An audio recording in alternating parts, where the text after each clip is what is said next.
All right, girls and he, she's, welcome back for another edition of Nighttime. Joining us tonight, Gary.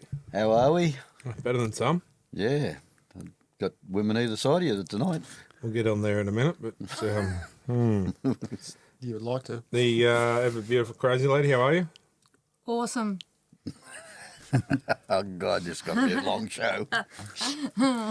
Oh, yeah, that's right. I owe you 2 bets. I don't even know what the second one was. We're going to the op shop on Saturday, though. Don't matter. You got 2 bets. Yeah, you got to choose the second one. Open slider. Eyebrows. No, come You on. just said it. What's this obsession with my eyebrows? Because you've got eyebrows, I don't. I've got a... I've That's got what, a schlong, you don't. Does that mean I've got to cut that off, dude? Yeah, why not? Video for you. you only got 3 inches last week. Yeah. Still 2 more than you. They were fresh. Inches. Anyway. Adam, how are you down there, mate? Hey, Smither, how are you, mate? Oh, better than some. Yeah. Good to have you back, mate. Yeah. Thank you. I'm not going to ask how the storm went, but We got Rob, mate. Did you? speaking of Rob, how are you, Robin? I thought I was Carletta. Karina, Karina. Be whatever you want. Crazy Old Lady Part 2. What'd you do with Corey? Throwing him in the pool. Anyway, you've lost your bet. You honoured your bet, except for I still think you should have the lipstick on. We should have put the Penrith jersey on him with the blonde wig, and he could have... Well, there's always half time with the show, so we'll... True. Or maybe you lose that bet and you can wear the Penrith jersey at half time. Hey, That's his Penrith jersey. He just won't wear it. who runs this show? You? Yeah, thank you. I think Adam likes him with the dress on anyway. Not a chance. Is it hairy I down reckon there? one of our callers, Simon, would. Don't flatter yourself. We'll see what he has to say. We'll see what he says. Anyway, so what's the bet with Adam? Have you come up with anything yet? Or? I haven't, Carl. I thought we were going to discuss this tonight. So I get the final say? Yeah, well, you run the show. Slip me a 20, mate. You won't have to do nothing. Anyway, we'll come up with something. Anyway, good to have you all back. Some good footy on the weekend. Our trip was good. It was great. Better for some than others. But, we put in a competitive, really go at it. So I was happy with that. But moving on to the NRL news.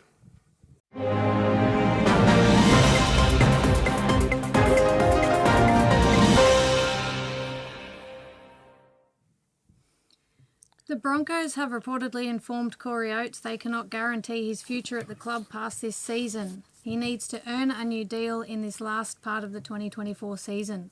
It's a bit harsh. Yep. If I was him, I'd up and go. Yeah. They don't want him. Yeah. But who's going to pick him up? That's the only problem. Tigers? For you? Who do? Maybe? Knights? Cowboys? Oh, yeah. Good How many more we got? You see, I reckon you'll find Toby Sexton will be a Bronco after this season. So that's why he's not been assured. Because, I reckon you'll find Toby Sexton will be Broncos halfback next year. We got Sam Walker. My money's on Sexton. We've got Mailer Sam Walker. Oh, Mal, we got the wrong postman, each of us, because I had, yeah, it could be. I wouldn't be surprised if it's Walker going home, back home, but I know that both of them are keen to head home. So, Interesting. Brian To'o has denied he is departing the Panthers. Nothing to see, not going anywhere, no shopping here, he said via his Instagram story. The Panthers have increased his salary from $625 to $650. Should be more. Well worth it. 100% is well worth it. Okay, tell me a better winger in the game than Brian To'o. Will Warbrick. You'd have to say that, wouldn't you? He's good, but I think when you sign To'o, you're getting a forward as well as a back. He reminds me of an Adam McDougall. And, I mean, I think he's well worth that kind of money. Well, what's Lomax on? About 850, roughly. I rest my case. Rest my case. What's Dom Young on the table? 600, Yeah. 600, wasn't he? Yeah. Probably, For probably me, getting more than that under the table. that's right. That's what I said on the table. Yep. But to me, Tuttle offers more than Yeah. him. You know, so I would be personally, if I was Penrith, I'd be saying, right, yep, even up to find a way to keep him. You need people at your club too that's going to attract fans, and I feel he's one of them that will attract fans as well Yep. because it's bums on seats. The Warriors have confirmed Jazz Tavanga will not be re-signed beyond this season. Eels. Everyone else is leaving the Eels, so they're going to have to sign We somebody. need some players. Sorry, guys. No, you're dead right. We need players. So. Did he just wink at you?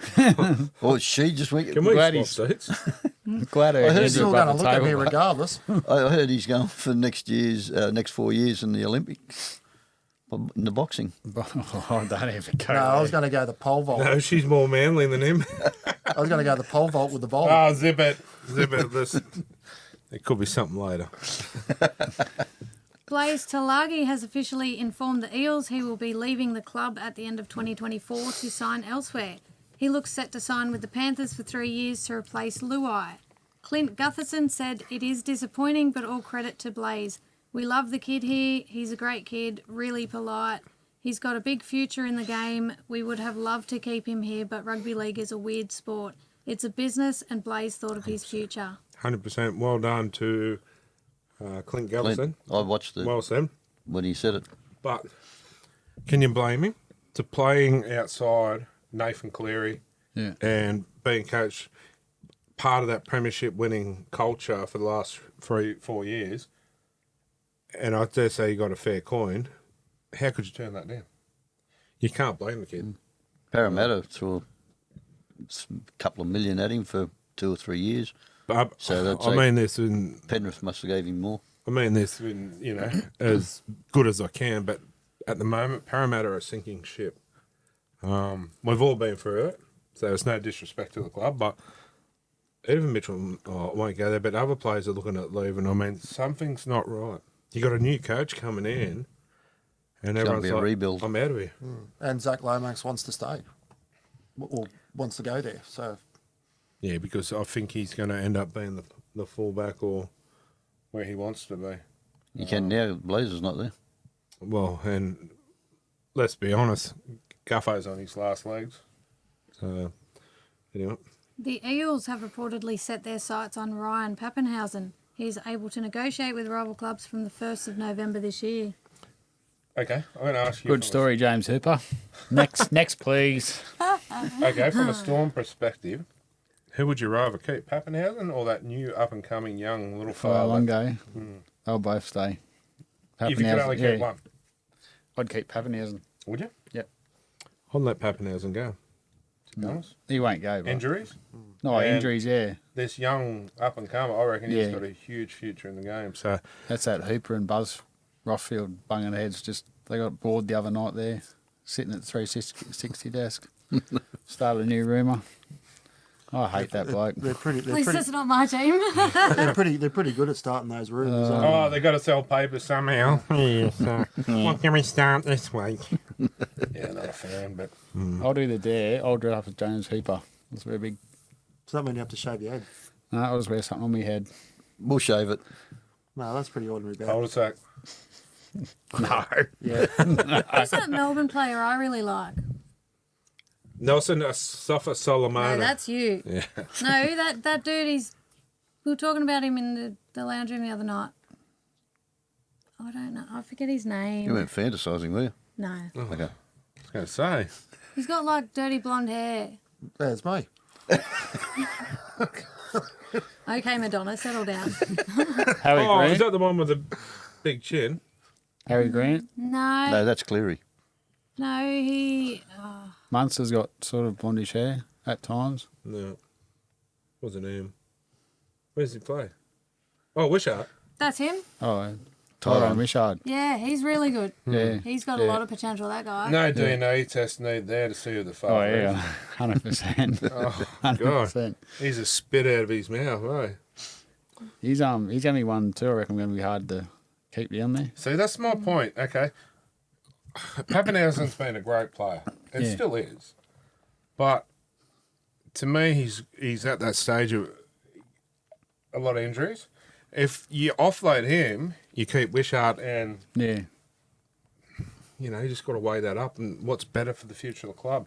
To Yeah. me, I think as a Storm person, first you wrap up Nelson and, He'll be there till 27 anyway. Yeah. He won't leave. and then those two young fellas, Yeah. Wishart and I love watching him play. I reckon he's a gun, and you don't see many players born, bred, and coming through the system at Melbourne. Yeah. you know they're all from other.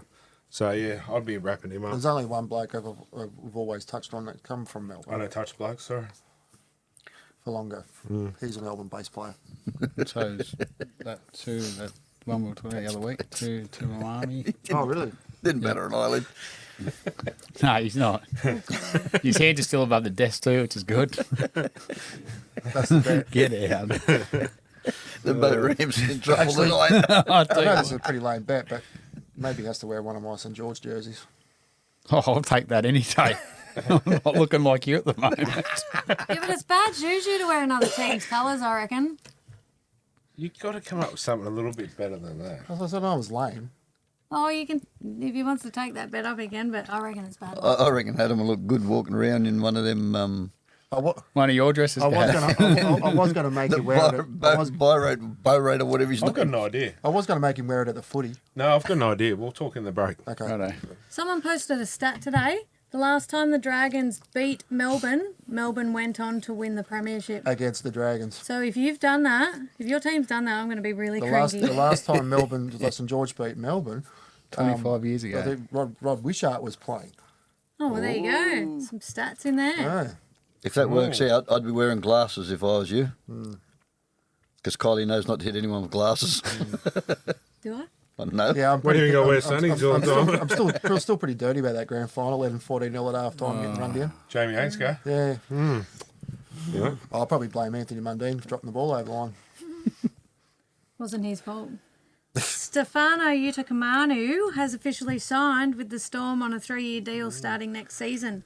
He says it's less about winning a comp and more about developing as a player. Stop it. Yeah, fair right. Stop What it. do you reckon of that, Ads? You like that? Mate, we've lost the two Bromwiches.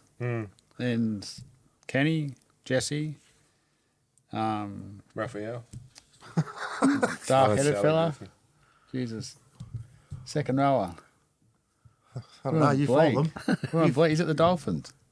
We're Oh, on bloody Kafusi. Kafusi. Oh, the one So with we've the, lost 3 forwards in the last the 2 one years. the one with the cul-de-sac haircut. Of course we need one come back Oh, again. yeah, what is that? That's bad. That's what it is. that's the baby haircut. It's like when you're a baby, your hair just starts growing at the back and comes forward. I had hair all over my head when I was born. Must have been different. Which head? We'll leave that to the break. Nat Butcher left the game early on the weekend due to a rib cartilage injury. He is expected to return within a month. Oh, well. It's Roosters. Sorry. He was in pain. No offence. Like, I hope he's okay, but He was in pain. it's the Roosters. Ethan Lowe has lost his legal battle against the NRL's insurance partner. He was attempting to sue for $1 million in damages due to a spinal injury. Good.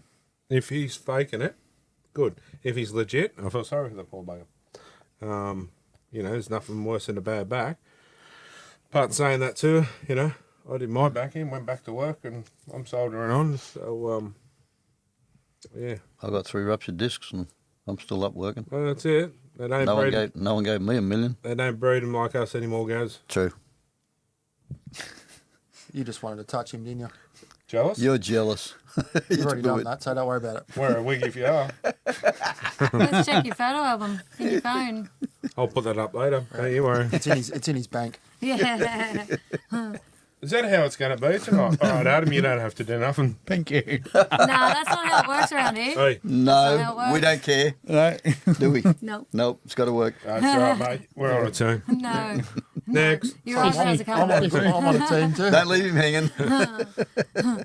Shane Flanagan admits the Dragons are interested in signing Valentine Holmes. Without a doubt, he is a quality player. With Zach leaving the club, there is a space there for him, Shane said. Are the Dragons starting to get a sombrero? No, we've just got a fair bit of money to spend. Sounds like something else I heard on Facebook earlier. Splashing money around. But anyway. Interesting. The Bulldogs are reportedly close to re-signing Bronson. Sherry. That's it. Cherry. I keep wanting to pronounce the X. The club has given me a second opportunity, and it's only right for me to stay here and repay their faith, he said. He's going pretty well. That's fair enough too. Killing it. That's loyalty. I was going to bring it up earlier. Loyalty's out the gate. It's like contracts. Not worth a cracker. He made he did a boo-boo a few years ago, paid the price, and Yep. Come back. And saying that he had all that time off to get that ankle work. So well, Dom Young left the game early due to a hamstring injury. Oh, well. Going on at the Roosters Next. on the weekend. Next. what a You got the shame. Roosters on the weekend there, What Cool? a shame. They might drop out of the 8. If we were still playing for Knights, we'd be still talking about Yeah, 10 no minutes. disrespect to Dom. I hope he's Yeah. okay. But Yeah. when I say what a shame that the Roosters might drop out of that, what a shame. Yeah. They won't drop out of the 8. No, but if they keep getting injuries and losing some, damn shame. Josh Alloye believes Joe Offenhengawi did squirrel grip DWZ's nuts in the game on the weekend. He's doing what he does best, being a grub, Josh posted on his Instagram. Joe will not be pursued any further by the NRL for the squirrel grip. It's understood the NRL did not have any clear footage and DWZ did not want to take matters further. I'm sorry, but it's sitting there and you see him doing it, and Dallin reacts straight away. There's something there. The NRL should say, okay, you don't want to do it. It's the same as Gamble when he got bit by Jack Whiten. Jack Whiten. Even though Gamble said, "Oh, I don't," they don't want to get players, or be the dog or whatever when they cool down. But if the NRL see it, they should take action and step into it. Well, old mate was grabbing him on the Jats crackers. I said it before they even said anything. I'm like, is he grabbing him on the... He reacted, Yeah. as you do. So we in the lounge room started Corey playing. wouldn't We acted it out, and Yeah. You go through the ceiling real quick. How'd that go? yeah, good. Well, did you want to go? No, how was your voice? That's great, thanks. But I know when I played footy, I didn't go touching people on the Jets. on the how you going. Did you? I was a fullback, mate, so I couldn't. Don't mean shit. Do you have a full back or you played full back? Yeah. I had plenty of them on No, he jumped on their backs. Stacks on! John Bateman confirmed he will be returning to the Tigers in 2025. I have a contract there and I have to honour it, he said. One of the few. I find it very strange that they let him go for the rest of the year, too. Unless there's a family issue he's trying to deal with over there or something. But the mail I got was him and Benji had a run in. Yeah. So what is it? Go for a holiday, cool down, come back next year? How does that even work in their contracts, you reckon? Like, if he signed his contract What's a 12 contract? months, 2 years ago, yeah. Like, after 2 years, just go for 3 months and come back. I wish I could go to work, have a fight with my boss and go for somewhere else for a couple of months, If he's had a falling out now, what's the chance? He's not going to. I don't think Benji's the right man for the job, I'm sorry. I like Benji, absolute great guy. Legend. But I just don't think he's the right man for the job there. Time will tell, I suppose, when Luai and Kay get there next year. But yeah, I just don't think things are right there at the moment. But anyway, better their club than mine. Jermaine Azarko left the field early due to an ankle injury. Big loss, that. Yep. Good goal kicker he is. Great guy, too. Ezra Mam has suffered syndesmosis. The NRL physio believes he is set for multiple weeks on the sideline. Brisbane season's over. Season. He's out for the season. What a shame. Who's going to play in the finals? Not the Eels. Not the Broncos either. Real quick at saying that, were you? Well, not the Knights, probably do. Probably not our team either. Go on. No. We'll be Just there. to put your 2 cents We'll worth be in. there. Who you going to jump on? Like team. I'll get Corey. that out there. Wasn't Corey anyway. What team are you going to jump on then? The Bulldogs or Penrith. Say that. There's a reason why you're sitting up that end of the table That's right. for. Right next to the 100%. He fought. Key Hang hitter. on. Bulldogs. Elbow. Penrith. Yeah. Bulldogs are Penrith. yeah, B team. BT. Payne Haas suffered a Liz Frank injury. He's in doubt to play again this year. What's a Les Frank injury? Foot. Kylie? Yeah, your foot. That's all I know. Ponga had it not long ago. Well, Frankie J holding it is. Okay. She gets around this Liz Frank. The Raiders have reportedly offered Jordan Rapana a 1-year deal for 2025. A Super League club has offered a 2-year deal. He is weighing up both options. I thought they would have offered him a bit more than that. He's been Yep. playing some good footy, to be honest. Yep. Anyway, and he's New Zealander, isn't he? Is that correct? Jordan Rapana. Yeah. It's one of the Warriors that pick him up. He's a bit of a liability. You reckon? Yeah, if he's not injured, he's suspended. Yeah, he's a Right. hothead. Good point. Yeah, but when the head's in the right place, he's Oh, gonna he's a be good footy player, yeah. One every 4 weeks he plays. Yeah, Yeah. might be able over rotating roster.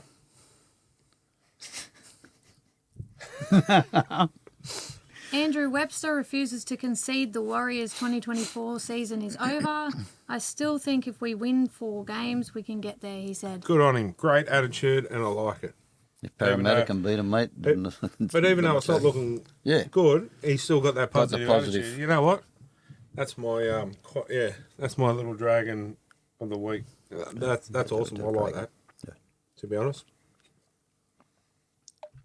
Makes you feel warm and fuzzy on No, that but side? it does. But then, I'm not mentioning names, but there was one the other week that said, our season's over. But it's not. We've still got a mathematical chance. Yep. So, Things happen. That's, yeah.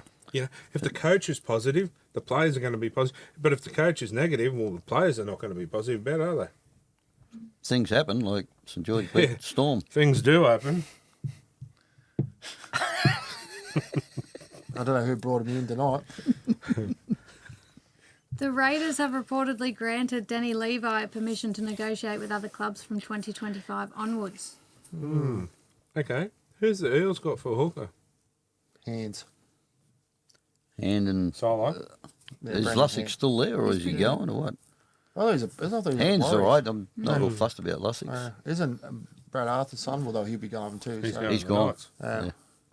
When he had a Super League, Levi? Yeah, I'd say so. But I'm just thinking that for a club around here, that could be a handy pickup for someone that's... Because I think the right team, Danny Levi has got some Yeah. talent. But who's the team that could use him? Titans can't, because they've got a decent couple of hookers there. Won't be able the Dolphins because they've got a good, decent hooker. Interesting. Zach Hosking has re-injured his shoulder and is considered in doubt to play for the rest of the season. He should sit out and just rebuild for next year, I think. The Knights suspect Jacob Saifidi suffered a torn calf in the warm-up against Penrith. He could be set to miss up to 3 weeks. You see that, mate? How was that live? Were you down that end of the ground? I How reckon was that? Kylie shot him with a pea shooter or It something. looked like someone kicked him in the ankle. He just went An jump. I invisible thought it was ghost. his Achilles. Like watching it. Apparently it wasn't. But I said, look, he's gone. He's Yeah. gone. They're going, oh, what? I said, he's laying on the ground like he's doing the worm. Yeah. And then they got up and they carried him off. But it was just like someone was sitting there with a bow and arrow or a pea shooter and got him. Bang. No one assisted him into the sheds either. He had to hobble his way to the bench. No, he I had trainers on either side. Oh, was he? Oh, Yeah. okay. Oh, what were you watching? Were you going to assist him? Were you? What was he smoking? Is more like it. No, I wouldn't be able to assist him, mate. I don't know about that. The lipstick was probably burning his lips and he was distracted. Probably. Help him down the boat ramp. You won't hobble down there, will he? He's got nothing. He just snorted like a pig. Gary's never laughed so hard in his life. He's not used to having two ladies here. He's still not. Who are you calling a lady? I'm not. Oh, in his defense. You're a lady. In his You're a defense- lady. That's not a lady. That's a lady boy. I've seen lady boys and they're better than that. Come on, guys. I said seen. Come on. It's got feelings. And All heart, mate. Come on. your heart's on the other side, you knucklehead. It's where your boobs are supposed to be. Yeah, well, there's no boobs tonight. Oh, God, no. I don't know. Have you been looking? Yeah, we've seen early when you're getting dressed behind the curtain. Oh, right. That'll go in the outtake, so moving on. Keno Kenny admits the Titans are still focused on playing finals this season. If Daz believes it, we do. We'll back him all the way, and we're still looking to getting into those finals, he said. You know what? Other than the teams I'd like to support, like Knights, Penrith, go the Titans. They're going well. I reckon, good on them. I'd like to see them in the finals, not win it, but they deserve it. They deserve it as much as anyone else. And, like, about 10 weeks ago, we're all writing them off with a spoon. Now look at them. Writing us off now. Yeah, well, Oh, we won one. Tigers will get that, mate. anyway. Manly have re-signed Taniela Paseka until the end of 2029 and Josh Aloiai until the end of 2027. 2029, that's a fair That's contract. 5 years. What they saying here? I'm gonna put up a bet here. I bet he's not there in 5 years. I just hope I'm here in 5 years. Sure. Yeah. Depends what the contract states. I know Parramatta have a lot of get-out clauses. Clauses. Yeah. Yeah, that was stupid. That whoever let them, they need a good kick in the rectum, because that was That's what's going to happen, but like it's happened at one, it's just going to creep in Yeah. and they'll sign on the dotted line. I don't like the way you looked at me or him or her looked at me. I'm out of here. yeah. See, that's the thing that I don't know. Something needs to change with contracts because they're not worth the paper they're printing on anymore. Yeah. The Broncos have reportedly identified Toby Sexton as their replacement for Adam Reynolds at the end of next season. You read that earlier, didn't you? No, I did not actually. What was that? You beat me to it, though. No more hairs out of you, all right? That sounded very sus. Very sus. Before we go down, Dean, have a look at the bottom one, quick.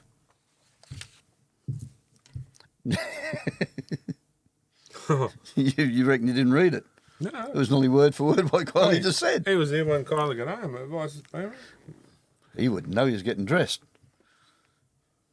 Took him 25. No, he saw the back door was open and Dean had no pants on. No, true story. Corey's like, Hey, can he you didn't even knock. He just walked in. can you rephrase that? The back door was open. I had no pants on, and Corey walked in. Whose back door was open? You had undies on. So you were looking. And he did go in the back door. It's a bit hard not to look when you walk in and you're walking down the hallway He was dancing down the with hallway. your chicken legs.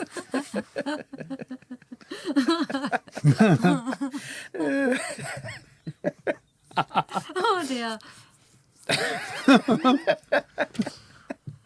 The Knights have re-signed Thomas Cant beyond this season. I'm a Hunter boy and I want to be part of the great team that we're building here, he said. Do you know whose son that is? Is that the real estate guy? No, it's Ronnie Cant, the builder. The builder. I thought that was a joke there. No, I didn't know that. But yeah, Matthew apparently, Cant's brother. apparently it's Ronnie Cant's son, the builder, Ron. Yeah. So local, Yeah, I used to know Matty. Matt Cant. yeah. The Tigers are reportedly interested in signing Corey Horsburgh from 2025 onwards. Old big ginger cat. Ginger cat. Good on him. So it's Tigers and St George, I apparently. reckon he'd go good at the Tigers with Clem and all that. I reckon you go well at Para. Not going there, mate. Anyone would. We've got to build something. If you build it, they will come. Can't build it if there's no one coming there. Joey Manu has reaffirmed if he does return from rugby union, it will only be with the Roosters. I just couldn't see myself in another jersey, he said. Well, that's a bit, saying that if he comes back, he'll go there. So pretty much there's no salary cap. That means whoever's in his spot will be wanting to play really good. I don't think he'll last 12 months in rugby. Rugby's going downhill. Yeah. They're going broke. Referees boss Jared Maxwell and other officials are reportedly under pressure to retain their jobs in 2025. Best news I've heard all season. And who's the rest of them that are under pressure? I don't Take know, Enders League, take the whole lot with them. And there's a revamp. but who are they going to get? There's not a lot of people lining up to become... Well, as I Right, said, right here. I've told you. Well, we could do a good job in the bunker. Maybe Casey Badger. No, that's just for South. Down Might be south, Corey mate. Badger. Corey's Badger. Need to get rid of Enders Maxwell. Need to get rid of them all. And then You know other who two. needs to run it? You. No, well, Adam's going to when I take over the NRL. But what's his name? The one that Casey's husband. Gavin. Gavin. Yeah. Yeah. Gavin got, pushed out by the NRL. Now, why? Yeah. Gavin up. was a smart. I reckon he could do Yeah. wonders with that, to be honest. Yeah. Sean Johnson has officially announced his retirement from the NRL at the end of this season. See what we done? We broke him. What's that? Jeez. Hey, come on. Oh, bugger. I thought he had another couple of years. Yeah, I thought at least one more. Yeah. Maybe there's something else. Yeah, Behind it could the have doors. also be some mental health issues too, where he's struggling with, So, anyway, all I the like best Sean to him. Johnson. Yeah. He's been a pretty genuine sort of player, Yep. fella. Yeah, yes. He's half decent. The NRL have announced Wayne Bennett and Jack Gibson will be the first ever coaches to be inducted into the NRL Hall of Fame. I would have thought Wayne Bennett would have been done earlier. Then again, Jack I Gibson thought- as well. Jack would have Yeah, been in Jack it should way have been back. there. I don't know about Wayne Bennett. I probably would have put Bob Thornton before Wayne Bennett, to be honest. I know Bennett's going to get there, but I just think it's probably the right thing to do with Bobby Thornton being passed on as well. Yeah. Justin Olam has accepted a 4-game suspension for a grade 3 careless high tackle. He had initially decided to fight the charge at the judiciary, but instead is now booked in for surgery on both knees later this week, with the club changing their plea to no contest. What an absolute joke, really. Talking about sacking refs, that's a prime example. And now the match review committee give him 3 weeks for it. Are you Yeah. joking? Absolute. Garbage. It was a little high, but it was a fair hit. It was on the chest. Yeah, Like, even he said, Bounced I up. went, it hit here first. Yeah, But- and bounced up. They've got to look at what unions happen in the union. Unions are sinking ship worse than Parramatta is. And if they bad. don't want our game to follow, Yeah. they've got to start doing something. Because I'll tell you what, within 5 or 6 years, AFL will take us over. Because the game's just getting ridiculous. We'll be watching touch footy. Pretty much are now. Anyway. 13 other players have entered early guilty pleas and accepted fines following round 22, which include Isaac Tungor fined $3,000 for a grade 1 careless high tackle, his third and subsequent offence of that nature. Isaiah Yeo was also charged with a careless high tackle for an incident involving Knights Phoenix Crosland and has been fined $1,000.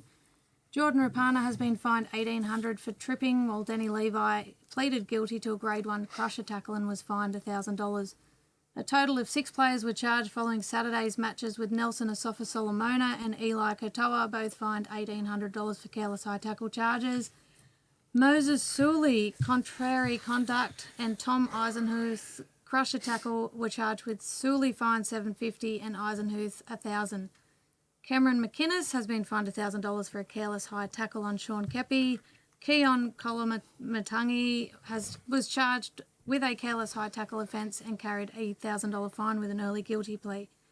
Joey Manu has been fined $1,000 for a grade 1 careless high tackle, while Chanel Harris-Tavita, tripping, and Oren Keeley, dangerous contact, have also received fines.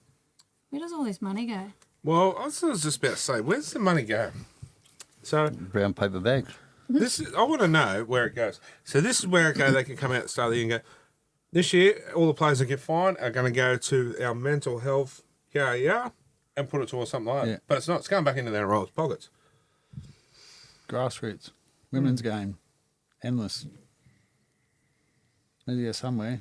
I reckon it should go back to some kind of program, like trying to build Yeah. mental health awareness. Because realistically, you look at a lot of these players after they finish, they're going to suffer it. I don't care what anyone says. Yeah. They can't handle not being in the spotlight, and they go Yeah. downhill. Yep. The Cowboys have announced they will be resting the number 12 jersey this round against the Broncos in honour of Carl Webb. Yeah, I like that. Yeah. Perfect. Isaiah Ayongi has reportedly caught the attention of rival clubs in his NRL debut. He's free to negotiate with rival clubs from 1st of November this year. Fair enough. He'd be a good pickup. Parramatta. Anyone wouldn't. Did you watch him play? No. Did I well. thought he was actually solid on debut. Made a couple of mistakes, but, Yeah, but apart from that, But then, let's be big real. shoes to fill. But there was a pressure on that kick that went out and touch. Yeah, that was a good kick. Yeah, it was. So, No, it wasn't. But realistically, Gamble kicked it. when I say we, as the Knights, didn't put enough pressure on the young kid. You know, and I that goes back to also coaching. I go, I'm in the box. I get a message down there. Let's put some pressure on the fullback. He's a young kid on debut. He's pressure him. He's going to fold. Yeah. That's life. That's how it happens. That's what happens in the game. And we could have won the game by some mistakes like that. It didn't happen. And I go back to, the halfbacks or, the captain or whatever shouldn't have it to. But there's a bloke up in the box that's a coach that should be sending that message out as well. So, I find if that was, the Storm, for example, playing Penrith last week, do you think Craig Bellamy would have told Nelson to get into him? We'll find out next week. Well, he's not on debut, but... Yeah, no. Still a beginner. Yeah, he is, but your debut Got game, a bit of nerves Actually, out. Dane Laurie's back, so he won't be playing. and your debut game, you've got Wee Wee running out from the point one. You know what I mean? Like, Yeah. what did you say then? Wee Wee-wee. Wee, Oh. you're wetting yourself because you're that nervous in front of a packed crowd. Did you get excited, did you? No, I didn't get excited. I just didn't know what he said. I just had to. The hair was getting in your way. Yeah, but am I right? Yeah, Yep. yeah, 100%. You know, so good on the kid for not folding. But I also go, Adam O'Brien, you probably should have, my opinion, directed a bit more traffic at him. Like, imagine, Tyson Frizzell going at him all game, or Yep. Leo Thompson. No, thank you. Anyway, moving on. The NRL have announced Casey Badger will no longer officiate in any capacity for Rabbitohs games as her husband Gavin works for the club. We do not question Casey's objectivity or professionalism, but we acknowledge it's not a good look, said Gray Mennersley. Why? She's a ref, as all the others are. They're neutral. That's right. Can you imagine the dinner table? At the dinner table, if that Who cares? It's not on the field. Yeah, but I don't agree with that. Not me neither. All right, she should be allowed to do it. If there was some kind of description, Discrepancy. that maybe there was an issue there. Yeah, deal with them, but innocent till let it. Yeah, I don't agree with that. No. That'll change next year. And finally, the Bulldogs CEO wants to make Belmore Sports Ground a members-only exclusive event in 2025. That's a load of shit. They've got enough numbers. Well, for a starter, not everyone can afford memberships, Yeah. but they might go to games when they can afford it. So, Yeah. yeah, great atmosphere that would have like there on the weekend for that game. Yeah, we'll get. I won't go in case someone heard it, but some things from that game that were a little bit going. But anyway, guys, we'll take a short break and be back shortly.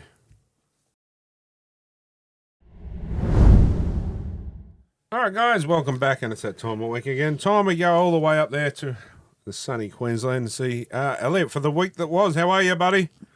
Yeah, doing well. Nice to be back up here. I know you guys were there too out at Penrith on Sunday, and it wasn't as cold as I thought it might be, but yeah, it's still nice to be back in the 20s up here. Yeah, no, it was actually I quite enjoyed the weather. Really, I was expecting it to be a lot colder down there, but we'll get into that a little bit later. But we'll start off, mate. The Tigers 30, the Cowboys 48. What a high-scoring game! Yeah, it was. We called this game It's the first time I've worked out at Leichhardt, and it does have a different feel to it. Even speaking to some of the Cowboys after the game, they say number one, the Tigers are a 20-point better team there, but number two, you just never know what's going to happen. And again, it was a game of send-offs, potential season-ending injuries, and career-ending for Jake Granville if that pec injury rules him out, and a lot of points. I mean, as a neutral, just watching the game, it was highly entertaining. Yeah, hopefully there's some good news for him because I think he's been one of the guns of the very underrated Jake. I'd like to see him go out on a high and not that be his last. Yeah, I think the bloke deserves a better. They call him. You speak to anyone in the NRL that's played with him or against him, he is touted the nicest bloke in rugby league, and can confirm he is. He is the world's loveliest fellow. I don't think he's ever had a bad day in his life. And he's, there's only two blokes remaining from that premiership winning side in the Cowboys setup. That's him and Jason Taumalolo. So, yeah, hopefully that's not how he goes out. But if it is, he's been a stalwart for that club, and they just love him there. I'm not even a Cowboys fan, and to be honest, I think he's an absolute legend too. So I'd like to see him go out, I suppose, on his own terms, so to speak, be able to play at least one more game. And, you see players that, go out like that. But, sorry, mate. So I can't do this seriously without reference. Why is one of us in a different dress up today? Why are we in a wig? Lost the bet. Oh, he's just come straight from work and he didn't have time to change. What's the bet? Because aren't you a Dragons fan and they won? No, this is the week before with Penrith. Yeah. I didn't even make the bet though. These guys wanted to see him in a dress. I was going to wear a Penrith. What's this, these guys? I was going to wear a Penrith jersey at half time, but like I've got. You guys need to learn your lesson at some stage to stop betting against Kylie, because I don't think she's lost one yet. So no. Yeah, I was told. Well, I didn't want to do it, but because I knew we were going to lose, but. We've got Melbourne Storm next week, so that's going to be a tough one. What, so he's going to bet you to wear a dress? I can do that. Actually, Sounds good. Getting off topic, I did see Chad Townsend and Paul Gallenkist had made up after the game on the weekend.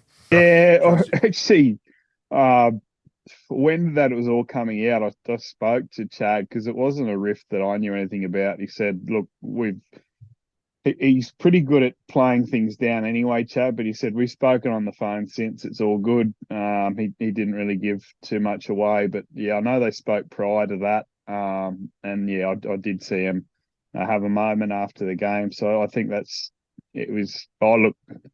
Gal shoots his mouth off sometimes. I think it was one of those occasions, and it's all good now. Put that to bed now. So, Chad Townsend, he's the brother-in-law of Scott Sorensen. That's correct, isn't it? Yep, that's correct. Yep, they had a little.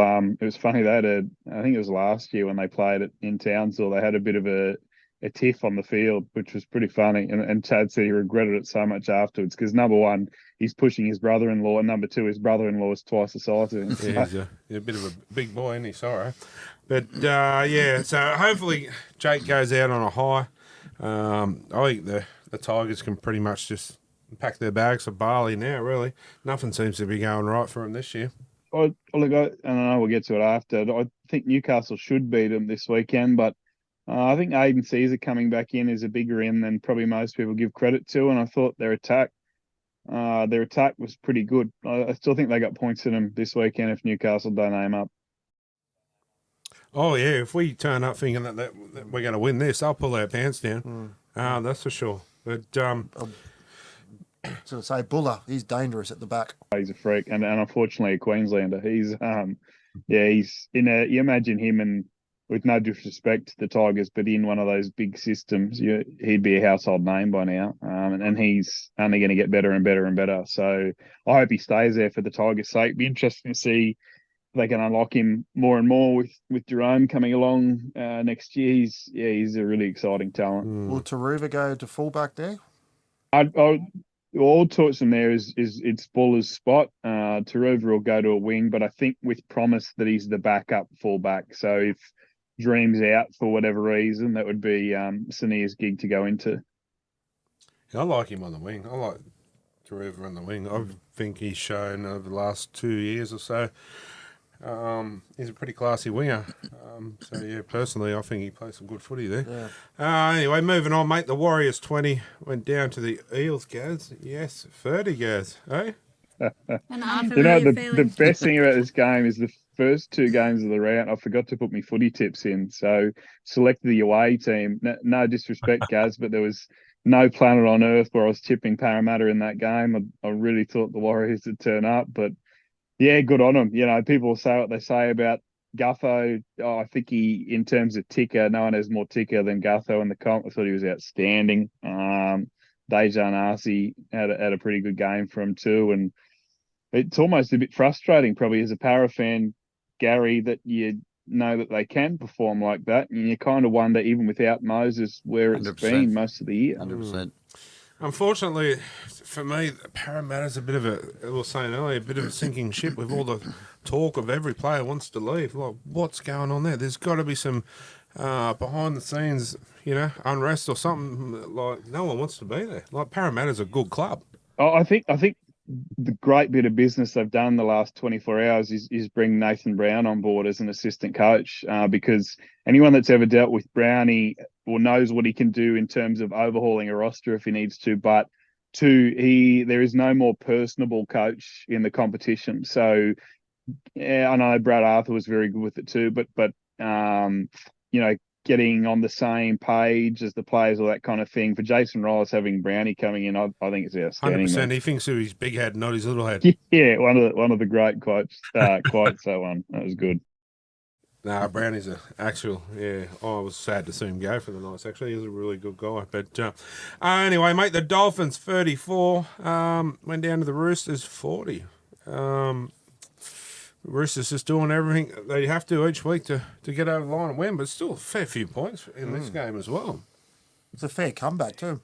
They're some of the worst front runners I think I've ever seen. It's just because you watch them, and that team on paper should be blowing away a side like the Dolphins. Credit to the Dolphins, they don't go away, but you liken the Roosters to a champion 100-meter sprinter, but maybe a sprinter that doesn't have a whole lot of ticker, because they get out in front and they see the opponents way behind them, so they slow up.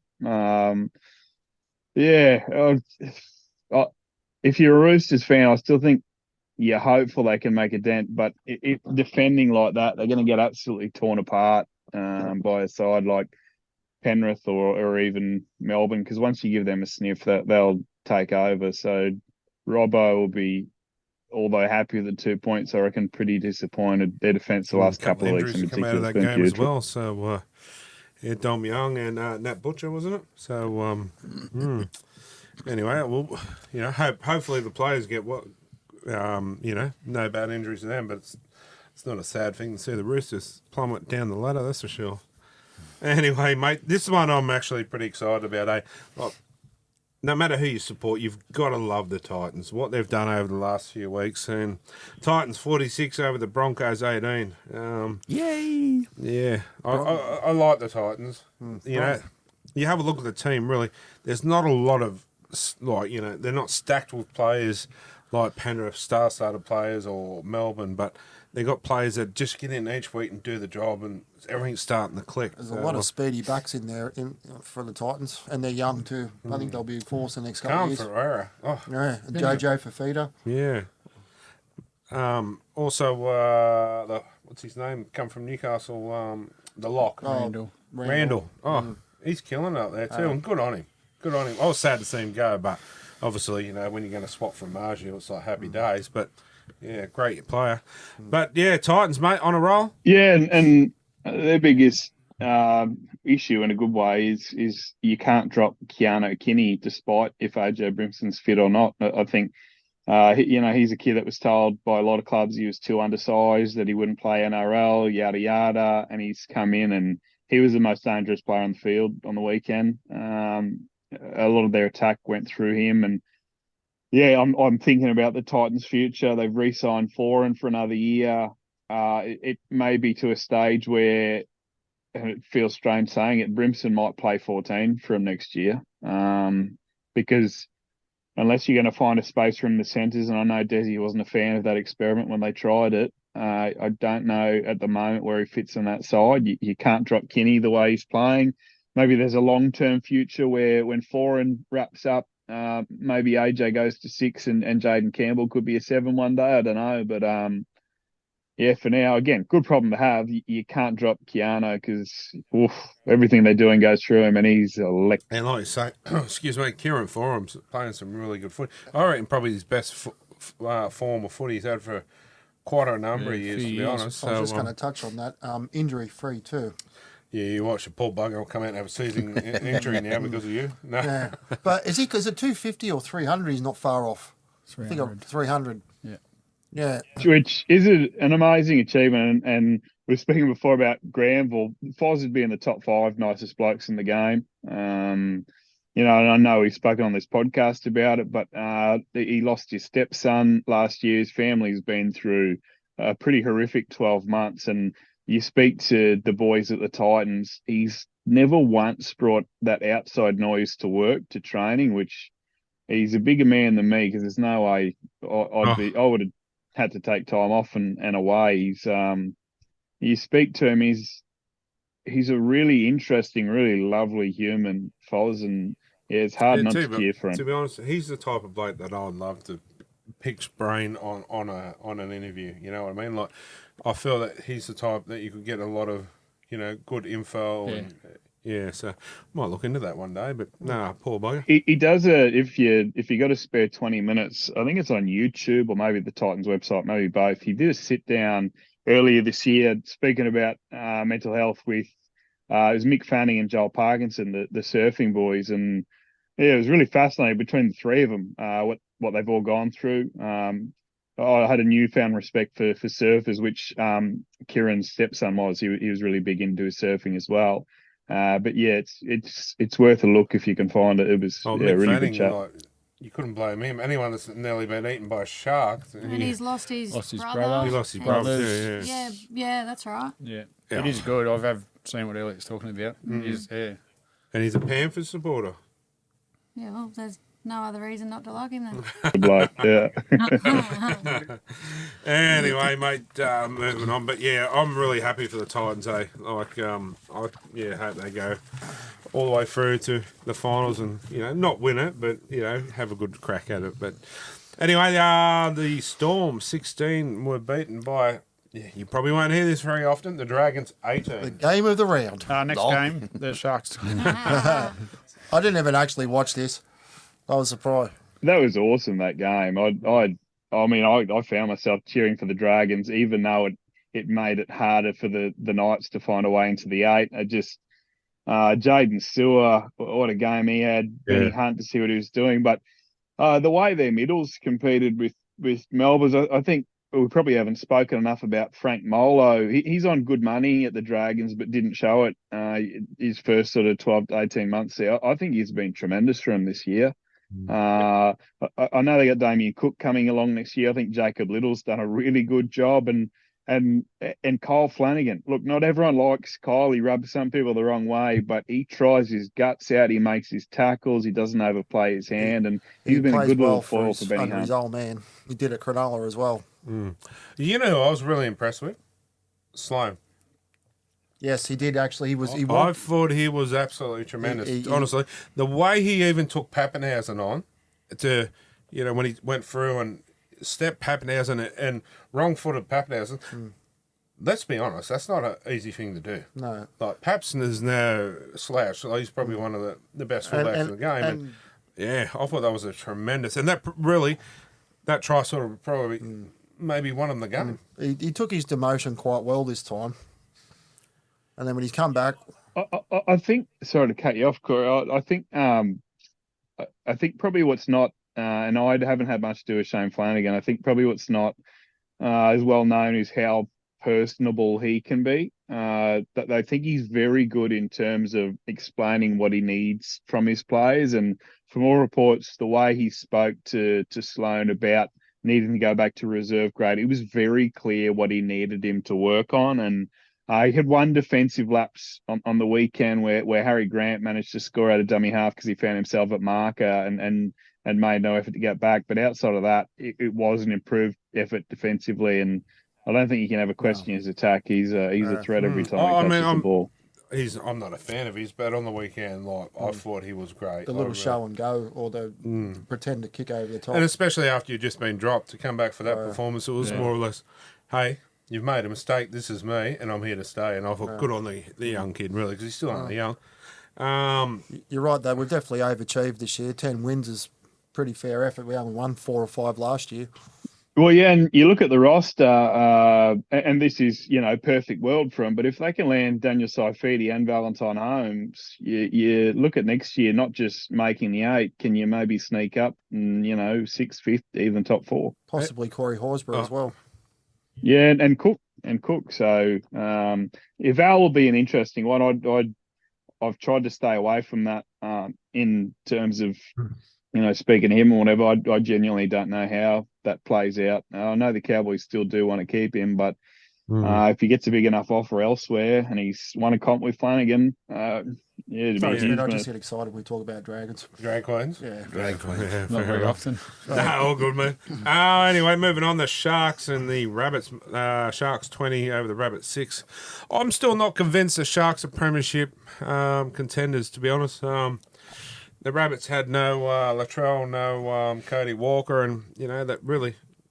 It wasn't a real convincing win, I didn't think. Well, for me, dressage has been the most boring of any of the Olympics. I'd prefer to watch 4 hours of that than one half of that game on the weekend. That was... He said dressage, Corey. I know Calm what he down. said. I can hear over the locks. Average game of football. Tallis Duncan tried pretty hard for the Rabbits. Trindle showed a bit of class towards the back end. Shout out to ex-Newey boy Fletcher Myers for debuting, and that's probably about it on that game. I think Gray, too. He's a crack. I'd like to see him. You look at his numbers, he's only having 4, 5, 6 carries a game. I reckon they'd like to see him to be in the team somewhere and more carries out of trouble, but that'll come in time. Speaking of the Olympics, you been watching it? I didn't give 2 shits about BMX, and then we won a bronze in the women's, and now it's one of my favourite sports to watch. I didn't the first few days, and then I've got into it more and more. I like me boxing, so the fact we're guaranteed 2 medals there, I've enjoyed watching that. And the water polo, I always find that interesting. That looks like it must be such a difficult sport. I enjoy watching that. Critical. Mm-hmm. We started late because I had to fly home from Paris this morning. I was in the pole vaulting. Did you see that last night? Yeah. That was the other night. You were the bloke from France that knocked off the bar, were you? Yeah, it was me. I'll show you later, babe. We'll pole vault later. Hard photo to describe. It was Dina Schmittata. Yeah. Was that the guy with the big package? Yeah. I thought that was last week. That was circulating Facebook last week. That happened about 3-4 days ago. Yeah. Yeah, but I was delayed flights. Delayed.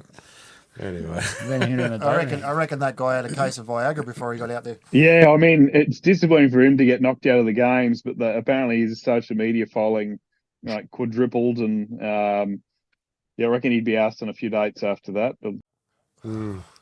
Look out, Corey. Or a few movies. Anyway, we'll move on to the game of the round for us. It was last week. The Panthers 22 over the Knights 14, but I will say it was a great day. It was a great trip, and, I thought to go down to Penrith, to lose by that amount. What did I tell everybody?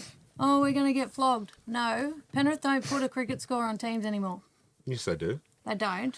They did the week before. Wasn't that bad. But this is at home too, Penrith, and... If we had Edwards, it might be a different story. Anyway, I thought, although it was a loss, I still, could come home a proud Knights fan, because that was a genuine, decent effort. You weren't heartbroken because the Knights lost. You were heartbroken because Fish didn't play and you couldn't get his jersey.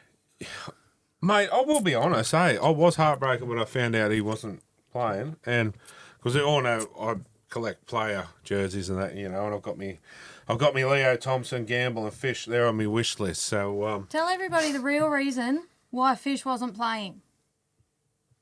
I don't know. Every player he likes either leaves the club or gets injured. And he said to me the other day, "Oh, I'm starting to like Liam Martin." I said, "Don't." So Leo's on the way out, Gamble's on the way out, and Greggy Marshall. Well, we did get a piece of very nice memorabilia from Mr. Yes, Martin. I must admit, I will say too, before we get into it, that son, it was his birthday last week with mine, and he had a sign up. It was his birthday from the Hunter Valley, and none of the Knights come over. So Liam Martin come over and said, "Mate, I can't give you me jersey, but how would you like me boots?" So the young fellow got Liam Martin's boots, and he come a fair distance over to see the young fella too. So I think he realised that the Knights were, I say that loosely, I'll choose my words around you, were dragged off into the sheds and missed a lot of their fans. So, and Liam Martin seen it and come over and give the young fella his boots. So, yeah, good on him. Legend. Did you take him off your son? Yep. Did you put him in? Put your feet in him? Try him. What is wrong with you? Have you seen the size of his feet? I don't know. He'd have to fold it up. We're still talking about the feet. Anyway, so yeah, mate, it was a great day. I still think, personally, I know Phoenix played pretty well. I can't, say anything negative, but I like Phoenix at 9. Phoenix for me is our 9 going forward. I think I like Phoenix at 9. I'd like to see Will Price and Gamble, but I don't want to keep changing halves. But I would still like to. I just don't know what Will Price has done wrong to be outed. Oh, I don't know he's necessarily done anything wrong. I think they still look at him as a player that's developing. I only saw the second half of Cup. I saw his runaway try, but also, his first contact in defence needs work. And in general, his defence, and he's the first to admit that's something he wants to look at, needs work. But you won't find a kid that's more liked at the club. Players love playing with him and being around him. He's a cheeky bugger, but I think he'll get another crack next year. But for now, they see it as Tyson Gamble. I thought had his best kicking game as a Knight until unfortunately the last 20 minutes of that game. I thought Phoenix played pretty well. I thought it was noticeable that he had a slightly bigger boot than Jacko, which helped at times when he did have to kick. He tackled well. I watched Hastings in that second half of Cup. He played pretty well at lock, which is an interesting move to not play him in the halves, whether that's a plan moving forward to bring him in as a ball-playing lock in the NRL. The Tigers tried it with some success. I don't know what the go is there, but I know you can be proud of that effort as a Knights fan. I really thought that game was there for the taking, and I thought they missed quite a few opportunities. KP, I thought, was really quiet for the most part of that match. I think he was safe, but it didn't look like normal KP. And Panthers are very good at not giving star players time. I would have liked to see a bit more of him in big moments. And I thought Fletcher Sharp, I thought he was pretty good on the wing. He probably needs to put on a bit of size in the off season, but Bring him into the I think studio, there's some we'll put good some signs size there on for him. Or that little dragon over there, or put size on us. But I thought Gamble played well, and after the game, Gamble was shattered, wasn't he? He was on the try line there, not far from where we were, and he was shattered. And he's been copping it in social media, and I think it's a bit wrong. The bloke, he might have kicked the ball out or done this wrong or done, but he's trying. He's actually given a go, and he's not scared to try stuff. He was actually probably more. Well, he was disappointed, but he probably would have been spent too because he tried his guts out. Yeah, but you could see the look on his face. I think he took it personally, and he was shattered. And I like that. I like to see that in a player that's actually disappointed and not just down there having a laugh with the opposition team after the game. You got this player, and he was genuinely, he felt. Not responsible, but he was shattered over that, and that shows to me he cares about the club. Yes. Yeah. And I won't go too much into it because he's my player. But how'd you see it? Cleary masterclass. Yeah, I'd ask, Yeah, but no, you're right. Like taking the line on like that, he shouldn't have scored that try. Yeah, it was that four was very Knights, soft. 4 Knights players there in defence, and Cleary just went through like butter. Clutch. But that just goes to show why he's probably arguably the number one player in the game and the $1 million Prince of Penrith, isn't it? Yeah, and unfortunately, that try reminded me so much of Joey. We were sitting the sideline down that end when he scored that, and even we spoke to Jerome Luai in the call after the game. I said, "Do you get surprised anymore when he owns big moments?" He said, "No, it's just who he is." He said, "Like I'm impressed every time, and it's amazing, but I'm never surprised anymore. He wants the ball in those moments, and he's a guy you'd love to have in your team because you never feel out of the game, i.e. the grand final. That grand final is the best 20 minutes I've seen from a player ever, period, in all my time watching rugby league. So, yeah, it's special talent, and I sometimes forget he's only in his mid-20s. Sorry, I've never seen a halfback touch a footy more times in a set what Cleary does. It's a wonder we didn't see you there.